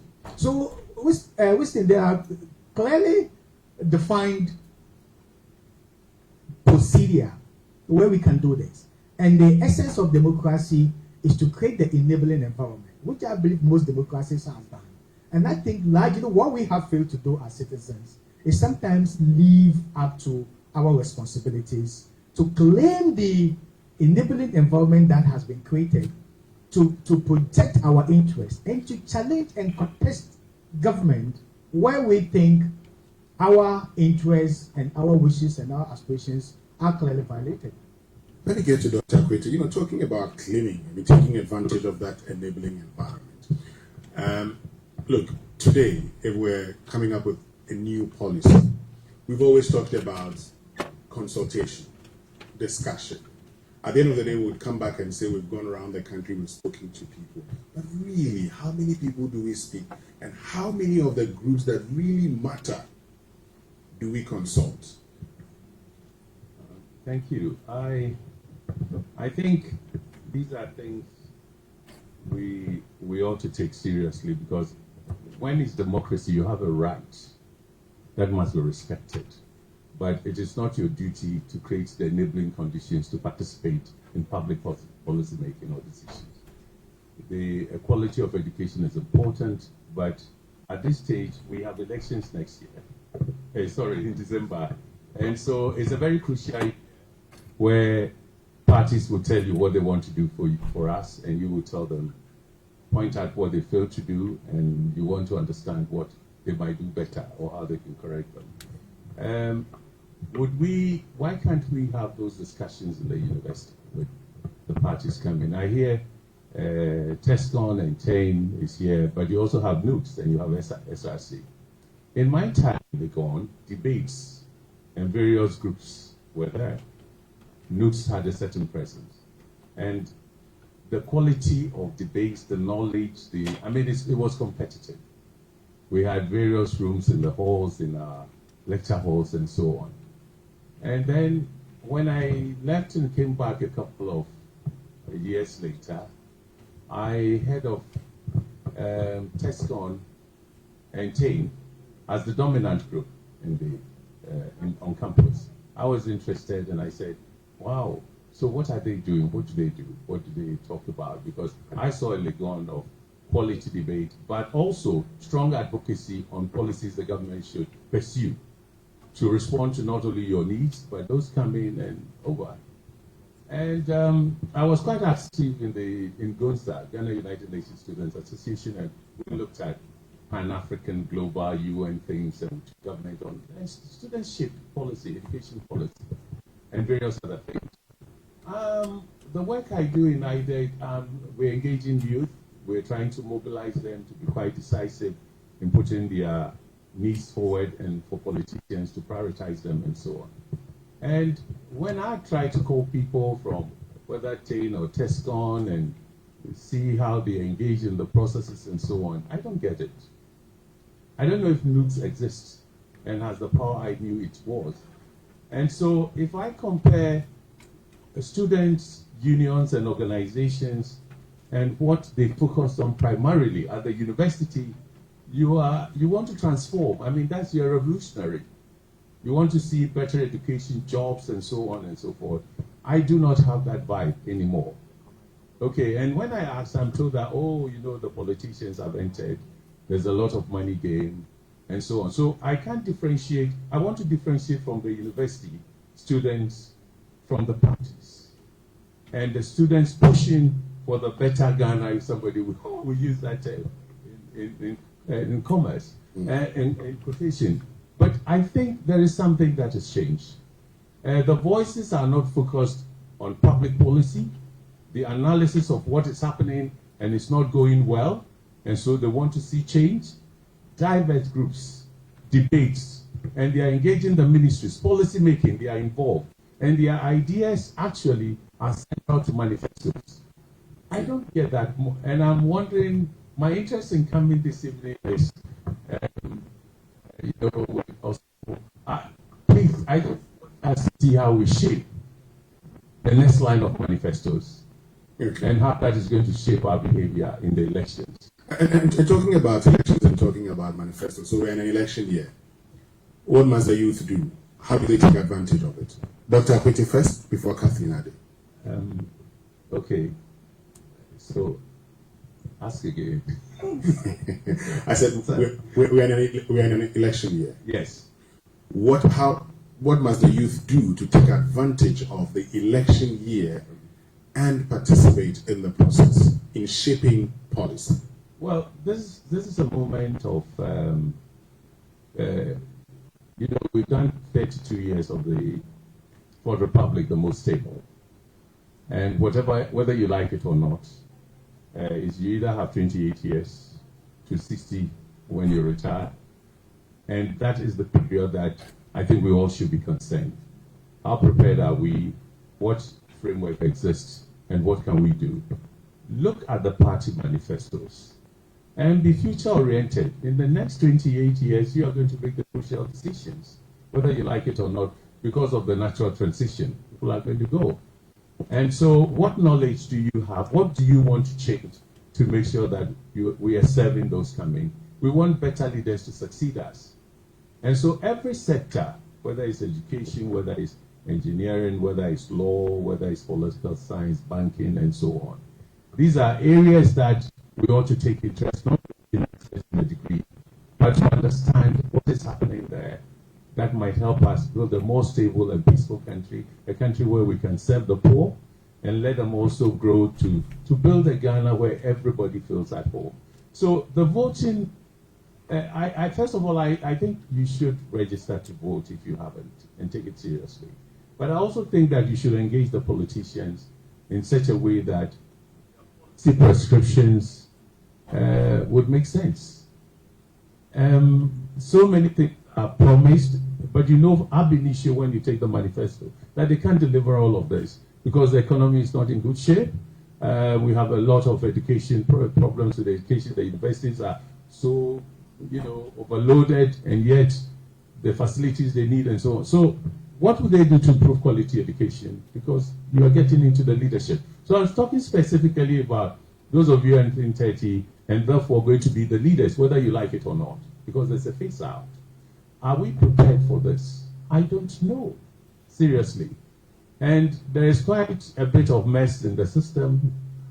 Wherever you go depends on, a few people have come to me where they are looking for jobs and they said, our friends have found jobs in the banks and so on. It's not like they were brighter or did well and so on, but to get in, they don't know anybody and so on and so forth. That cannot be the nation we're building and so on. So we do have a challenge, and I think particularly your generation is the ones who in the next 28 to 30 years, you're going to fill those spaces. What are the values? And what do we do with our resources? How do we fight corruption to make sure that money goes into serving our people and also brings a good quality of life? Okay. These are hard questions. If you don't see it on the manifesto, please push them to put it there. Yes, Kathleen, finally, before we open the floor for questions. Same question. What is the question? The question is, how do we take advantage of the election processes to engage, participate, and be involved in policy? All right. Thank you very much. And 2024, this is an exciting year, isn't it? It is an exciting year. A lot of times I find that when people think of who becomes the next government or how to vote or who to elect, a lot of times people are carried away by the emotions of things, and go on about wanting to show this person or show that person or do this or do that. I find that a lot of times young people don't sit down and, soberly look at the terrain, the environment, and what is possible, you know, to be able to say that, okay, these are the choices that we are making. I don't really blame you. Over time, the politics has taken on, it's not just a certain color, but a certain culture that is almost detrimental to the whole democracy agenda that we are trying to move. So I don't blame you for that at all. Let this year be different. This year, young people, apart from going out in your droves to register and vote, be interested in what is going on. Organize yourselves. You know, I'll tell you what, politicians are rational creatures. They will do what needs to be done to remain politicians and to win elections and to do their politics and run a government and all of that. If we show them that this is what we want, they will do it. I've been talking this year about something like vote buying, money in politics, right? Because at this point in time, it's become a disease, a canker. Everybody feels that politicians should pay them for their vote, right? Now, after we do that and they get into power, the only lesson we've told them is that all you need to do is find money by any means necessary and come back to us, and we will continue to ensure that you remain there. That you have the power. Look, this youth bulge situation, if you mobilize it, it's a game changer. It's a game changer not in terms of necessarily which party is in and which party is out. It's a game changer in terms of what drives politicians, what drives a government to behave in particular behavior. And I hope that you seize the opportunity and you don't think that you are powerless. You really, the power does belong to you. So be interested beyond just talking about it, talking about who did wrong and who did wrong 10 years ago, who did wrong 20 years ago. Be interested in shaping what is going to happen after 2024, you know. And if people, for instance, I always say that I'm waiting for a constituency or community to do this experiment where we are voting based on policy, track record, and all those other good things, anything other than money, right? And let that community consistently elect politicians based on the criteria of delivering services, you know, living up to expectation, you know, leadership example and all of that.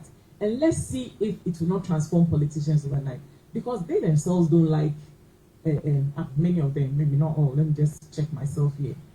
How easy it is to raise $300,000 to go and run a primary. It's not a joke.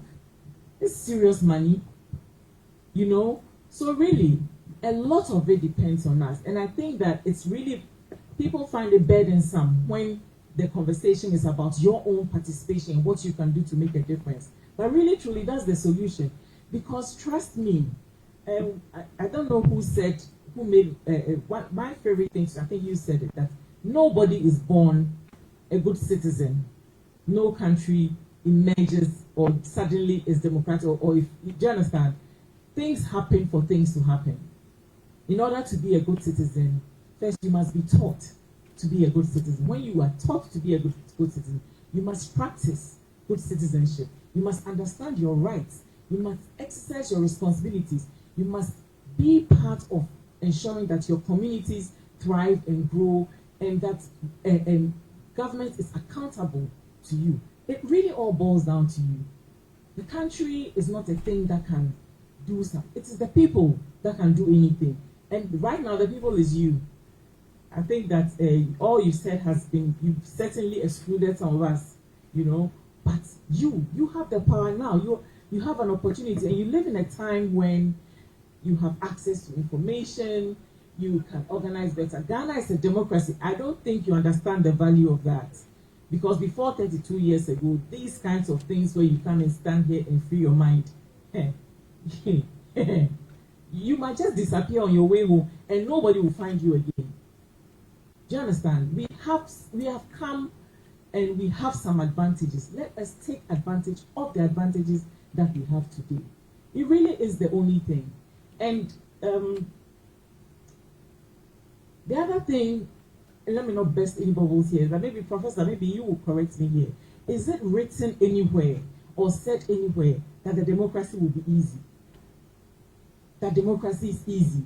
That once you decide to be a democratic country, then you can just chill and everything. No, it requires that consistently you are engaged, you are involved, you understand your role as a citizen, you hold leaders accountable. Otherwise, you just be autopiloting. It will not grow, it will not deepen, it will not thrive, and it will not deliver what it's supposed to deliver for citizens. So I want to use this opportunity to reassure you that really truly the power lies with you. It's not just talk, it does lie with you. Nobody who is not elected in this democratic Ghana will be in government. Every government is an elected government. I don't know in this Fourth Republic which government was not elected. You understand? Who does the electing? It's you. So really, truly, don't allow yourselves to be made to feel that you are powerless, you can't really do anything, and that you are just sitting ducks that things happen to. You are the change makers. You are the change makers. So take advantage of your opportunities. At the beginning of the Fourth Republic, people did not have what you have today. There certainly was no social media, which makes it easy and cheap for people to mobilize. That alone is a game changer for your generation. Take advantage of it. So let me just answer the question now. I thought you had answered it. No. Let me reiterate then. Okay. That in this 2024, don't be dormant. Be active. Be active. Organize yourselves. The thing that nothing terrifies politicians more than to see plenty people gathered, because then they know that there's a new thing coming. There's a new demand, right? So organize yourselves and make your demands. Make yourselves people who cannot be overlooked or ignored. You understand? You have it within you. You just need to do that. Register to vote. Do the practical things. Work in your communities and bring people along. Look, I just came from Oti region, right? Two weeks ago. I have been interacting with other young people across the country. I interacted with a group of young people like yourself, but they grow ginger. They are farmers. They live close to the Togo border. They grow cocoa and they grow ginger. And to be honest, if you are in a position of privilege, we all are, compared to other people, and we all should not let this privilege go to waste. You are in a much better position than those guys. That's not to say that it's okay. It's not okay. But see yourselves as the solution, as the ones who make the difference. Organize yourself, go and register. Talk to people in your communities. Don't allow money to influence how you vote. Don't allow ethnic considerations to influence how you vote. Don't allow religious considerations to influence how you vote. Listen to people, the people. Make demands. And, let's do something different this 2024 to change the political game. Thank you. Thank you very much, Kathleen. Let's give all of them a round of applause. Yes, Professor Sedia, do you want to make a point on that? Okay, you're okay. Thank you very much. So see yourself as the difference. You are the change makers. I know you're getting ready for class, so I'll give you a chance to ask questions. Just show by hand. Microphone will be passed on to you. Wow. It means that a lot of you are interested. Let's start from here. First, yes. You tell us your name, then maybe go ahead and ask your question. Then you tell us the institution you're coming from, and yes, that should be it. Good evening. My name is Edwige, level 200 student, Gimpano. So mine isn't much of a question, but just an add-on. When the dean was talking, he made mention of the fact that as youth, we seem uninterested or we do not care. Personally, I've come to realize that it's not much about me not caring, but sometimes we are at a place where we are just tired. Of course, trust me, because you really want to do something, but it feels as though the odds are just against you. there are countless youth. Now I'm a Christian, so I'm going to talk from that background. There are countless Christian youth I have met in church who are great leaders and just want the opportunity to serve. That's all. He wants nothing out of it, just to make the country a better place. And the chance to do that is a hurdle. Just the opportunity to do that is the hurdle. So of course, there are the youth who want to change situations. There are of us who really want to get something done, but the whole system is just messed up. And it's rather unfortunate that at some point you tend to lose hope. Maybe it's too early for us, maybe, but that is the reality. It's not as though we do not care. We really care because we are part and parcel of the country. If it becomes better, it becomes better for us. So we really care. But really, the odds are against us. Okay. Thank you very much. Yes, let me get to you. Okay, so my name is Isaac. I'm the majority speaker for LSA Congress. Which one is that? That's the Law Student Association Congress. Okay. I'm the majority leader. So you are in my house. Okay, so I have two concerns, and I will start from the enabling environment. Okay. We are looking at. Make it one concern so that others will take on. Okay, I will make it. One concern. Okay, so the enabling environment.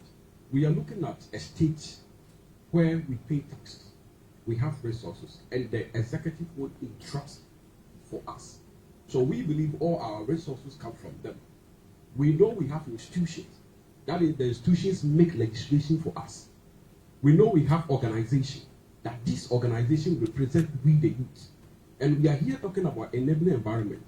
If we look at all the comments and the speech that is going on, it comes back to the fact that we the youth, we still need to go and struggle and get it. When you go into some jurisdictions, for instance, when you go to Europe right now, which I'm preview to, the European government is politically pushing agenda for renewable energy. And so they are pushing the youth there. And they are giving the youth an opportunity that if you are even buying a car that is electric, you don't pay some amount of tax. If you want to go into green energy, there are some tax incentives you get. If you want to do advocacy, these are some kind of benefits you get.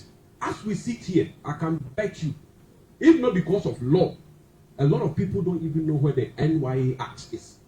To know what is in it that we can even use for. Okay. So the enabling environment we are talking about, I think we need to be strategically, purposely, and intentionally focused on the youth rather than allowing us to go and fetch for it. Otherwise, you call us radicals. Thank you very much. Kathleen Abbey is here. I don't know how many of you remember her activism before becoming NCCE Deputy Commissioner. When it was so difficult at the time to get information, they went to court. And the court ruled that the state cannot take advantage of its refusal to pass acts to give information and benefit from it. That is how come all of us here got to learn more about the bus branding. You heard Dr. Kwete, you heard Professor Ali Dusi. Yes, you need the enabling environment. But who told you that a politician who benefits from the system would open it up? Sometimes, just sometimes, you, all of us, must force them to do the right thing.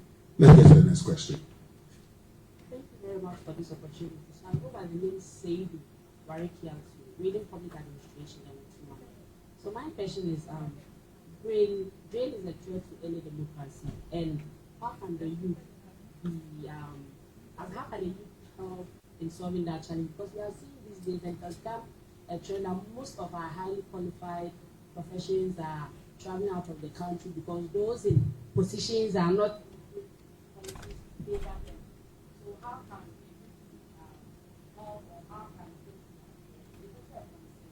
Okay. Thank you. Yes, let me just take this one for now. I'll come to, so we have just one question.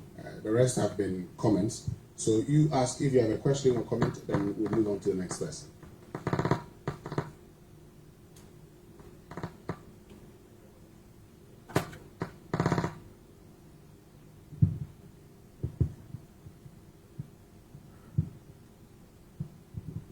Yeah, thank you very much. My name is Henry Okuni. the president for Public Administration Students Association on GIMPA campus. I'm here with my executives. My question is very simple.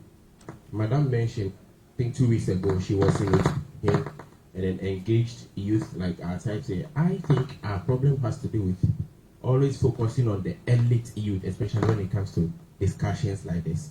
Personally, I myself as a youth chief, and you know this African language, when adults are talking, young people, you don't have to. So even if it is a traditional thing, and I have an idea that I feel I can put that across, because of that old adage, the adults must be allowed to talk first. I think it's actually putting some of us in our right corners. Fortunately for me, in my traditional council, I sometimes contribute, but you meet other youth chiefs, and they don't get to your. So I also think that this very kind of education, these very kind of seminars shouldn't always focus on the elite community, but also to our other youth in the various traditional councils. I think it will start from there before it will be spread across. Thank you very much. Thank you very much. Let's just pick another one, then we'll come back to the panelists. They will address them before we come around again. Thank you very much. So my name is Josephine. I'm a level 300 and I'm studying political science. And I'm very happy to see my HOD as part of the panel. So last year, the Institute of Economic Affairs Ghana, they had a series of seminars where they spoke about, like the seminar was about reviewing Ghana's 1992 constitution, and they had a series of seminars. And I was fortunate to attend one of those seminars. And the seminar I attended was more of the youth, so the youth opinion and reviewing the 1992 constitution. And a youth raised a concern, just like what somebody said today, that why is it that 40 years is the age limit for presidential in Ghana, like being the president in Ghana? And then an older person was like, why shouldn't be 40 years be the limit? You, the youth that you guys are small, you have no experience, you want to contend position with us. And she buttressed the point to saying that if you are going for marriage counseling and you meet an unmarried person or a single person counseling you who want to get married, would you take the counsel or not? So meaning, to a very large extent, we want to see somebody who have been there in order for us to believe that, oh, he or she has the experience. And 2019, I finished in high school 2019, and I was going to look for a job before I came to the university. And any job you go, they'll tell you that you have to have 5 years experience. I'm like, how am I going to get a 5 years experience? I just finished senior high school just a few months ago, and I'm expected to have a number of experience before I'm given a job. So now the question is, in political participation or in democratic participation, do you think knowledge is more important than experience, or do you think experience play a very important role than knowledge as youths? Because that is where we start from. If youth to be given a chance to participate actively in democracy in Ghana, do you think it's knowledge or do you think it's experience? Thank you. Thank you very much. We'll get to the panelists so they can address the questions and comments that wonderful youth have asked and made. Let me start off with you, Professor Ali Dusedu. The microphone is right in front of you. And so your student has asked a question about experience and knowledge.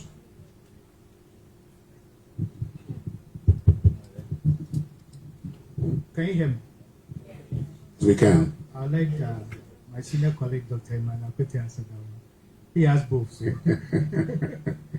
I really want to say a little bit about the enabling environment. Okay, please do.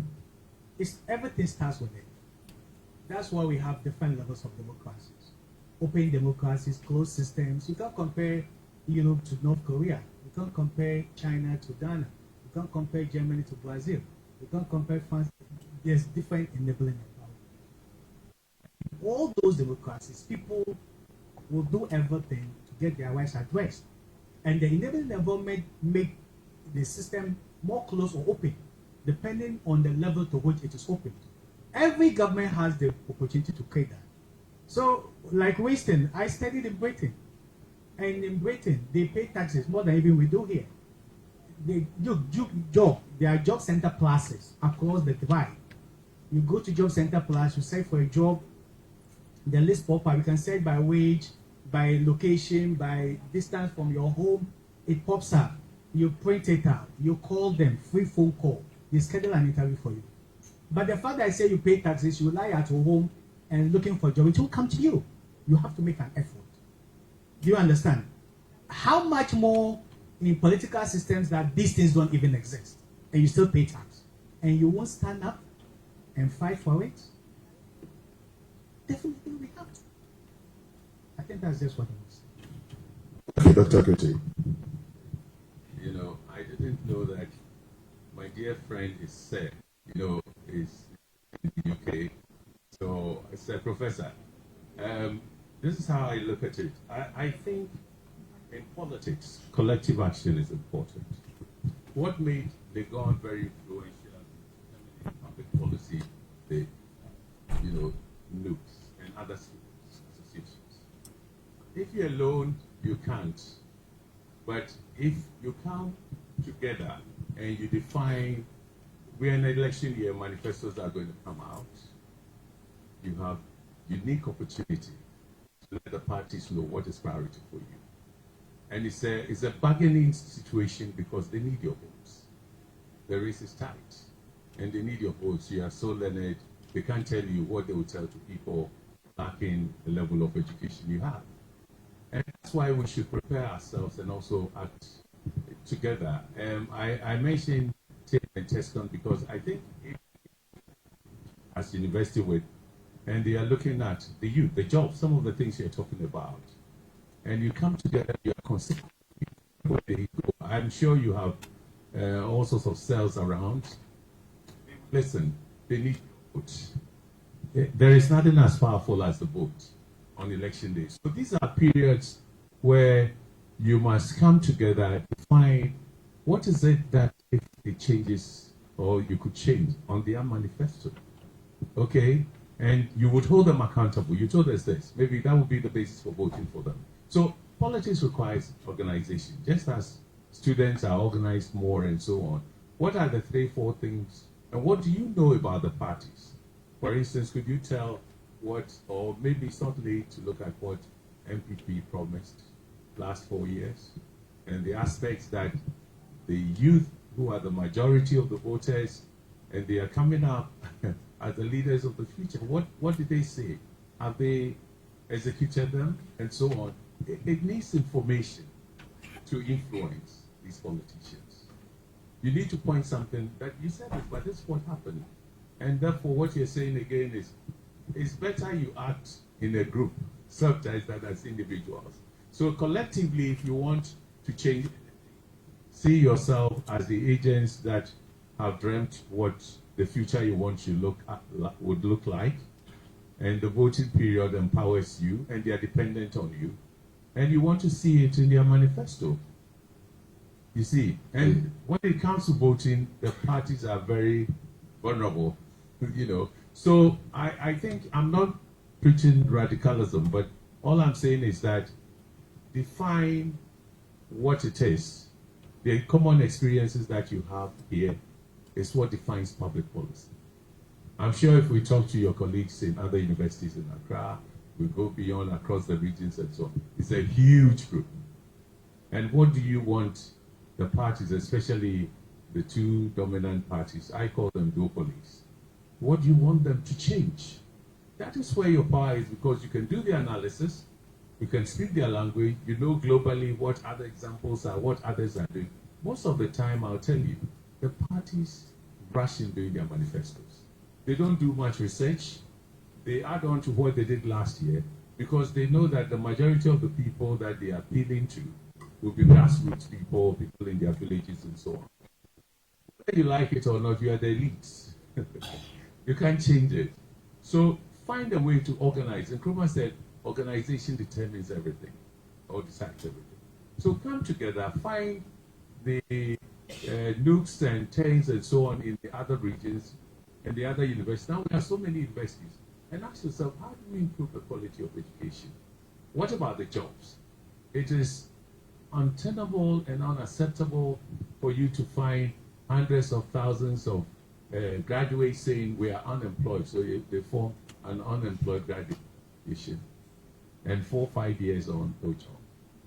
I think you need to strategize, and you have the power, whether you like it or not, to influence what they put on paper and follow it up if they were elected. Even if they are not in government, they are in parliament.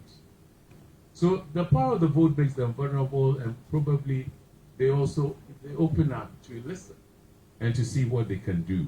That is what I would say. It is in your hands. Okay. It's not the gun, but your analysis, your conclusion that this must change for us to be able to do our work and to serve. They have to do it. They will listen and do it. Okay. And after the elections, you continue. So that's it. Kathleen, anything you want to add? Briefly, a couple of things. Sorry, the young lady who gave an example of your friend who says that they just want to be given the opportunity, right? But I have a feeling that in this forum, when people talk about giving opportunity to serve and to lead, and they are thinking about maybe becoming an MP or becoming a president or something. That's my impression, right? Because you can serve in so many ways, especially at the community level. How many of you know your assembly member? How many? Oh, that's a good number. This is the first forum that I've asked this question that people have actually raised their. Where there is a system in place. If you don't engage it, it will not activate. You have a local government system, for instance. If you want to serve your community, it's a good way to start. It's a good way. Organizing yourself and engaging with your local assembly is a good way to start. So it depends on what you are seeing as serving and leading and all of those things. Because to be honest, I don't know. I think that in our culture, we get excited when somebody who's very young, 15-year-old, what do you want to do in future? I want to be the president. Everybody's clapping. What does that mean? You are 12 years old. You want to be the president. You understand?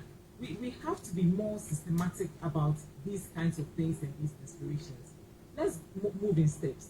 I'm very passionate about engaging in local government, for instance.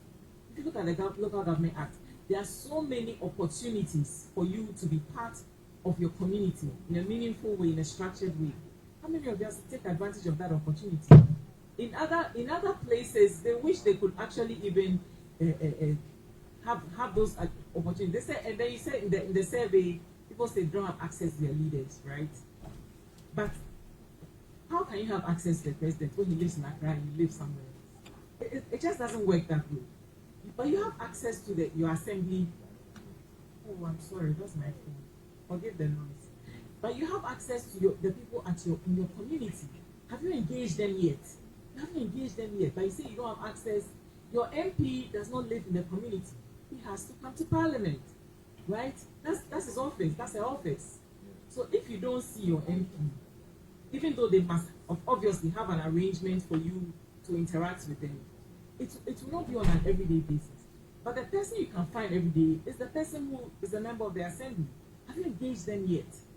So all I'm saying is that let's take advantage of the windows that we have now. Even as we wait to build bigger things, you will have that responsibility of building a system that is more robust, that gives more access in different ways. Also, if you want to serve and all of that, volunteer. Please come and volunteer with NCC. Yes, we are everywhere. We have an office in every district. There's a lot of work going on. We need smart people who will volunteer their time because we don't have money. And who live in the community and will volunteer their time when we are doing town hall meetings, when we are mobilizing, to be part of it. That counts for experience, by the way, young lady. That counts for experience. And experience doesn't mean that you've also worked in a bank. Today, more than everything, people who are hiring young people are looking for things beyond your degree. The degree, everybody has it. Show some difference. I've run a social media business. I have sold makeup. So I have the sales skills already. You don't have to teach me. I'm not saying this, I wish I had. Learn to do things. Let me tell you a story. Please, 2 minutes. I never used to be somebody who used a lot of makeup, right? But when I came into public sector, my sister told me that you can't go around with your face like that. So every day you have to do makeup. I didn't have experience in it because it wasn't my kind of thing. So I started doing it. It wasn't, but when I have to go somewhere official, then I have to get somebody to come and do it for me. The thing is not cheap. It's very expensive. Yeah, What did I do? Good old YouTube. I learned to do the thing myself. I can't afford it. But that's when I realized how this is a skill that can make you so much money in such a short time, and to learn it is free. Your generation actually has more opportunities than the generations gone by. Everything is there for you to take advantage of, so use it. As for threats of radicalism, the gentleman has left. The thing is, if you act in ways that implode what we have, nobody will come out on the other side in a better position. So if you don't have the patience to work through the system, to take advantage of the small opportunities you have, and you feel that let's bring the whole thing down. When we finish bringing it down, on the other side, you will not be better off. You will actually be worse off. This is my favorite thing to tell politicians. At the end of, after 2024, there must be a government to run. There must be a constituency to be an MP of. If you run your mouth and incite people and do all kinds of, the whole thing collapses. You will be MP of nothing, and all will be lost. Brain drain and brain gain. Now, I'm very careful in talking about this thing because I understand your reality. You in particular can see the world in your hands. So it's very easy to compare and say, oh, look at all these people doing these fabulous things on the other side, across the pond, the next place, and all of that. I feel like everybody should be able to define their future. Paint a picture of your future and define the steps that you take with it. Going outside for your education is fantastic. These people did. I didn't. I went to University of Ghana. I took 2 degrees from there. I'm still sitting here, right? So there are different paths for everybody. And I didn't like it by just some schmoozing. I've worked hard. I have whatever. I have worked real work. Even when I was in university, holidays, I'm going to find some shop selling clothes. I'll be a sales assistant because I was determined to build experience into my CC. So there are all these things. So people will go. People will come. My fear for this country is that as you're going, others are coming. One day when you want to return, you will come back to a country you will not recognize. You will not even recognize the people. Look at our communities. Every little community, village that I go into in Ghana today, there is a thriving community of West Africans. They are coming. You are going. What does it mean? One day you're going to come back to this country and be upset at what you see. Why did you allow this to happen? So it's a balance, and at the same time, you can't say that, let me throw away my opportunities because I want to be part of Ghana's future. It's a balancing thing, but we must all think hard about it. Because to be honest, people are coming. I go across I go to Afram Plains, Oti, across the water. Small communities. There's already a group of Nigerians, and it's not an old settlement, but there are old settlements. It's a new settlement in the last 3 years. They are coming. So, even the Chinese, there's a guy I follow on Instagram who came to Ghana. Chinese built a restaurant, and he literally built it with his hands. And he has, there's all of that. So maybe it may look rosy and easy and clear. The pathway is clearer out there. But this is not a hopeless country. Trust me. Okay. It's not. Okay. Thank you, Kathleen. Let me just say that you can see the QR code which has been projected on the screen. And that's for you to, scan and evaluate the forum. So please don't forget to do that. Dr. Akute, you want to make a point in a minute?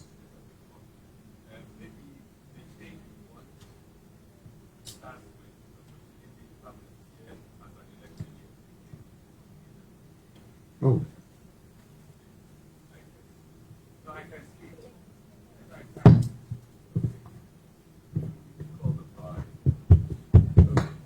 Hello. So, getting involved in local government, 2 things. The turnout for the assembly elections was low. It has always been. But CDD's post-election 2020 survey finding is that 75% of the respondents said local government system is not working. And that tells you this is not the first time But it's a very crucial area because we all live in districts. So how are you involved in your districts?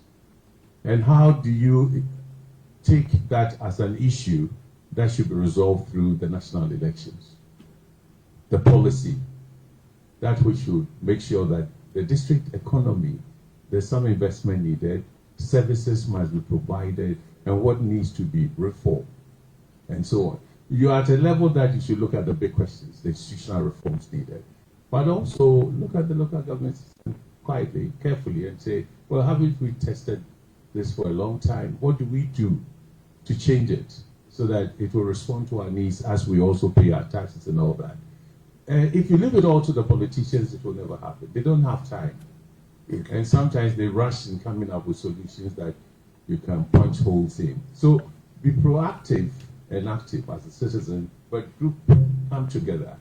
And you find that once you start changing what they put on the table or what they do when you elected them, and you follow up, change would occur. We are not doing that yet. Thank you. Thank you very much, Dr. Akwete. And unfortunately, I'm told that our time is up. You see, I like the fact that you are interested in the conversation. But we said we wanted to start at 3 p.m. You didn't make the time. You see, if you had made the time, we have gone past the time by 20 minutes already. So please, next time, make the time. Okay? On that note, this is part of the learning. Our time is up. Don't worry. When we finish, we will have informal conversations. But unfortunately, there are those... I know that. Don't worry. Please, don't ask. Please, don't ask. Thank you very much, Dr. Akwete. Thank you very much, Professor Ali Bissedu. And thank you very much, Kathleen Addy. We'll have time to have those conversations afterwards. Let's give a round of applause.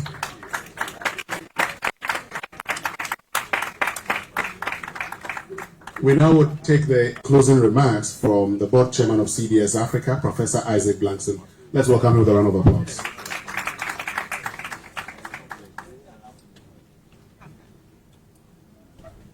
Good evening, everybody.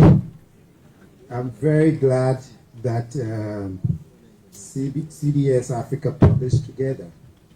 Obviously, it's a very, very important topic for all of us to engage in. I've learned a lot. I've also questioned myself, even though I'm not a youth. Today, I feel like a youth. And so we are going to call ourselves youth because we are all in this together. I jotted down a lot of points here, but I'm not going to do that because we're already behind time. But I want to leave you with a few questions, especially the students, that I will expect you to go home, go to your classes, and have discussions about. When we meet again, and we invite you to the next event, because it doesn't necessarily have to be just here, join us over there, because you may learn something new. So the first question that I will have you ponder over is the very concept of democracy in our part of the world.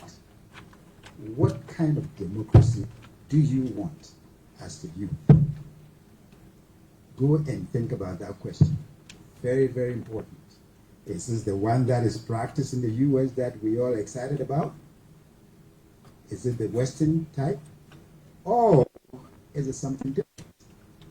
Should we incorporate our culture, our local ways of decision making, our traditional system and all of that in our form of democracy? That's a question that we as a society, we should be engaging in the public sphere. So what type of democracy?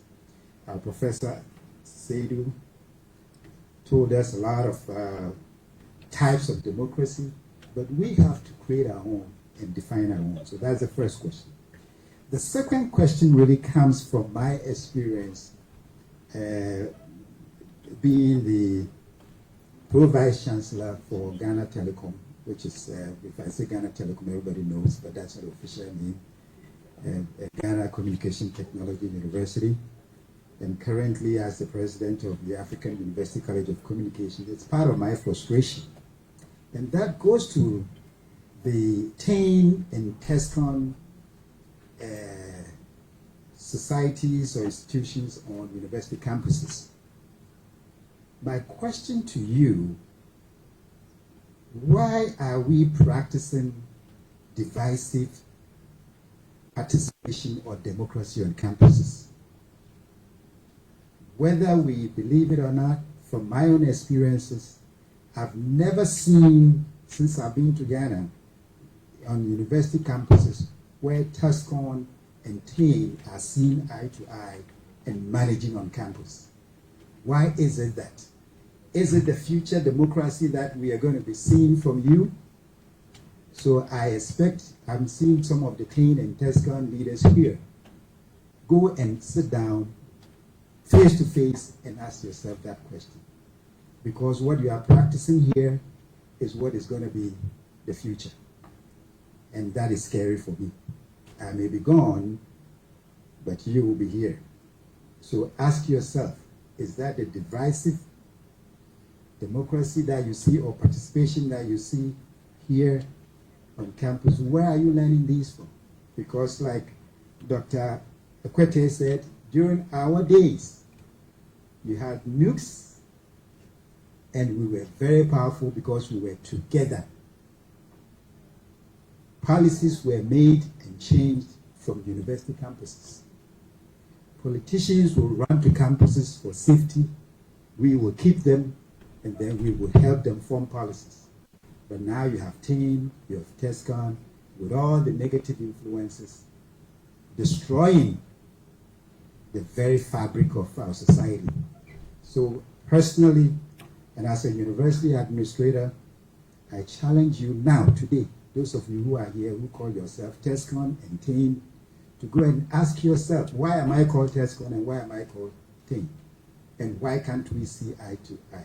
That's a question that I give to you, because this is our future. The third question had to do with what Frimpong, you said, that has Ghana really cut you off? Or have you cut yourself off? Some of the contestants or the presenters talked about opportunities that exist for you to participate in, but then I also see a lot of, not anger, but frustration from the part of the youth, that they think that Ghana has cut them off. So my question to you is, has the country cut you off, or you as youth, you've also cut yourself off? I don't have the answers, I'm just asking. So you go and ask yourself. And if you see opportunities, take advantage of that. It means you are not cut off. If you don't see any opportunity, and our Madam Kathleen Addy gave us even a few examples of ways that in her view you have not been cut off. But you may feel like you've been cut off. So ask yourself, have I really been cut off? And if not, why is it that I'm not seeing other opportunities available so that you can participate? The next question is what Prof talked about, kinds of participation. Kinds of participation.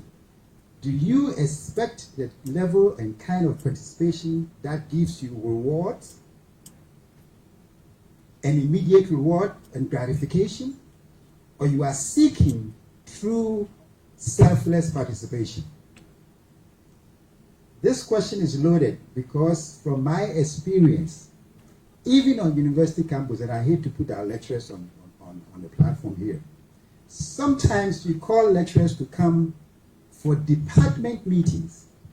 The question is, Prof, how much are you paying? And Prof is sitting there smiling. He knows what I'm talking about. Every committee meeting, you have to find money to pay them. That's not participation.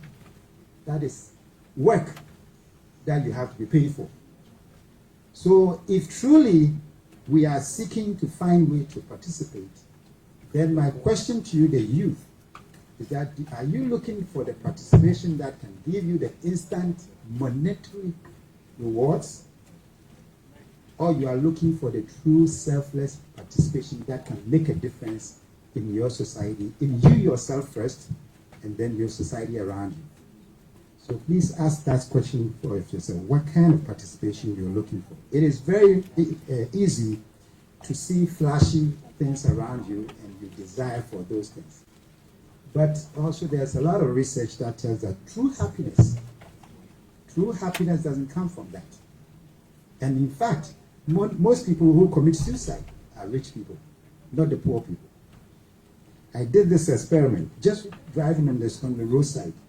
Those little kids that are walking on the street, begging for money, are happier than I am. Because I observe them. We run around and happy and running and chasing each other. And here am I stressed out. Every morning I wake up with a headache. So who is happy? Money doesn't make anybody happy. It actually compounds your headaches and problems. So please ask yourself that question. Then this is your being Ghanaian. What does the country expect from you? And what do you also expect from Ghana? It goes both ways. It's give and take. So I need you to ask yourself that question. What do you think Ghana expects from you? And what should Ghana expect from you, and vice versa? Very, very important question. And then finally, my question for you is that as an individual Ghanaian, what can you do to help? What can you do to help as an individual? Don't look at anybody else. Ask your own self, what is my role? There's this book, A Purpose-Driven Life. God created you here, put you on Ghana, on this soil for a reason. Ask yourself, what is my purpose here? And how can I make a difference? How can I make a difference? Because when we ask these questions of us individually, and we start working individually, we come together collectively to make a difference. Other societies are built. Somebody talked about the brain drain and all of that.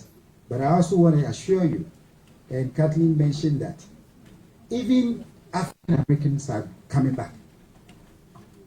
Not everything that looks green is actually green.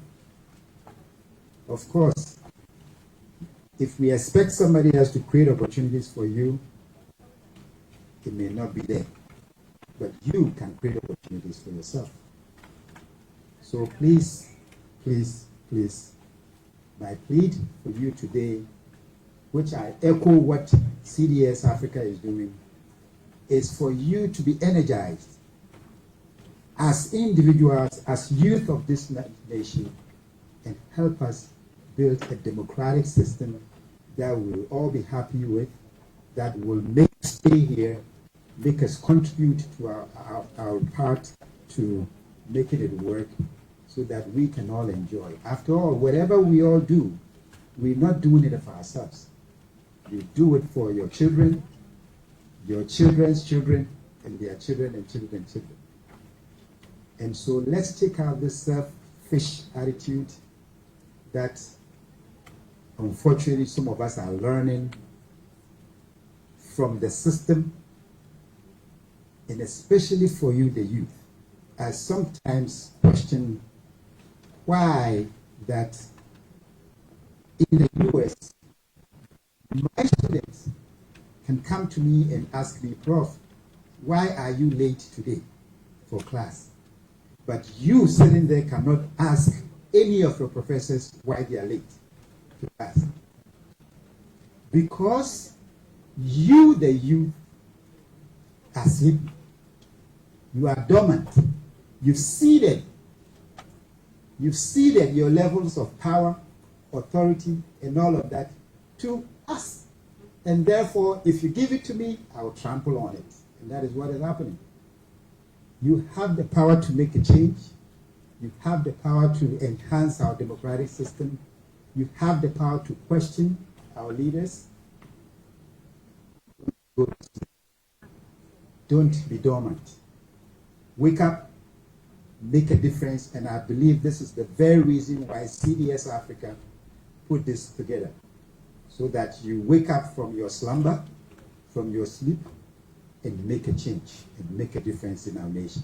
So on that note, I want to thank all of you for coming. I know there's going to be a Thanksgiving, but I want to personally thank the CDS staff, management and staff for putting this together, for our invited guests for coming. This is very, very educative for all of us. And I hope that you have been challenged enough to go there and start thinking about the type of democratic dispensation we want to have in our nation. Thank you very much for coming. Thank you very much, Professor Isaac Blankson, who's board chairman of CDS Africa. And you've actually started the vote of thanks for me, so thank you very much. I know that many of you will be going for lectures. You actually should have gone for lectures at 5:30 p.m. So thank you very much. But before you go, please make sure that you scan the QR code that has been projected and evaluate the forum. It's very, very important so we can learn as we go forward. We'll incorporate all your suggestions into it. We're very grateful to all of you, students, for making time to join us. We also thank the Dean of Gimpa Law School, Dr. Kweku Agyemang-Budu, who was here earlier with us. So as the Member of Parliament for Yawaso West Wuogon, Lydia Serem Al-Hassan. We're grateful to the panelists, Professor Alidu Seidu, Head of Political Science Department, University of Ghana, Dr. Emmanuel Akwete, Executive Director, IDEC, and Kathleen Adi, Chairperson of NCCE. For all of you students who asked questions and speakers, Celestine Ado and Joshua Worship Frimpong. We also thank the team from CDS Africa, including Emmanuel Mensah, Abna Boateng, Edna Sante, and the rest. My name is Winston Amwa, and I was in charge of this ceremony. The discussions will continue informally, but formally, we're done. You have a lovely evening, and let's meet the next time we meet.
Sampayetia Obayansa Pusu Obunia Wankana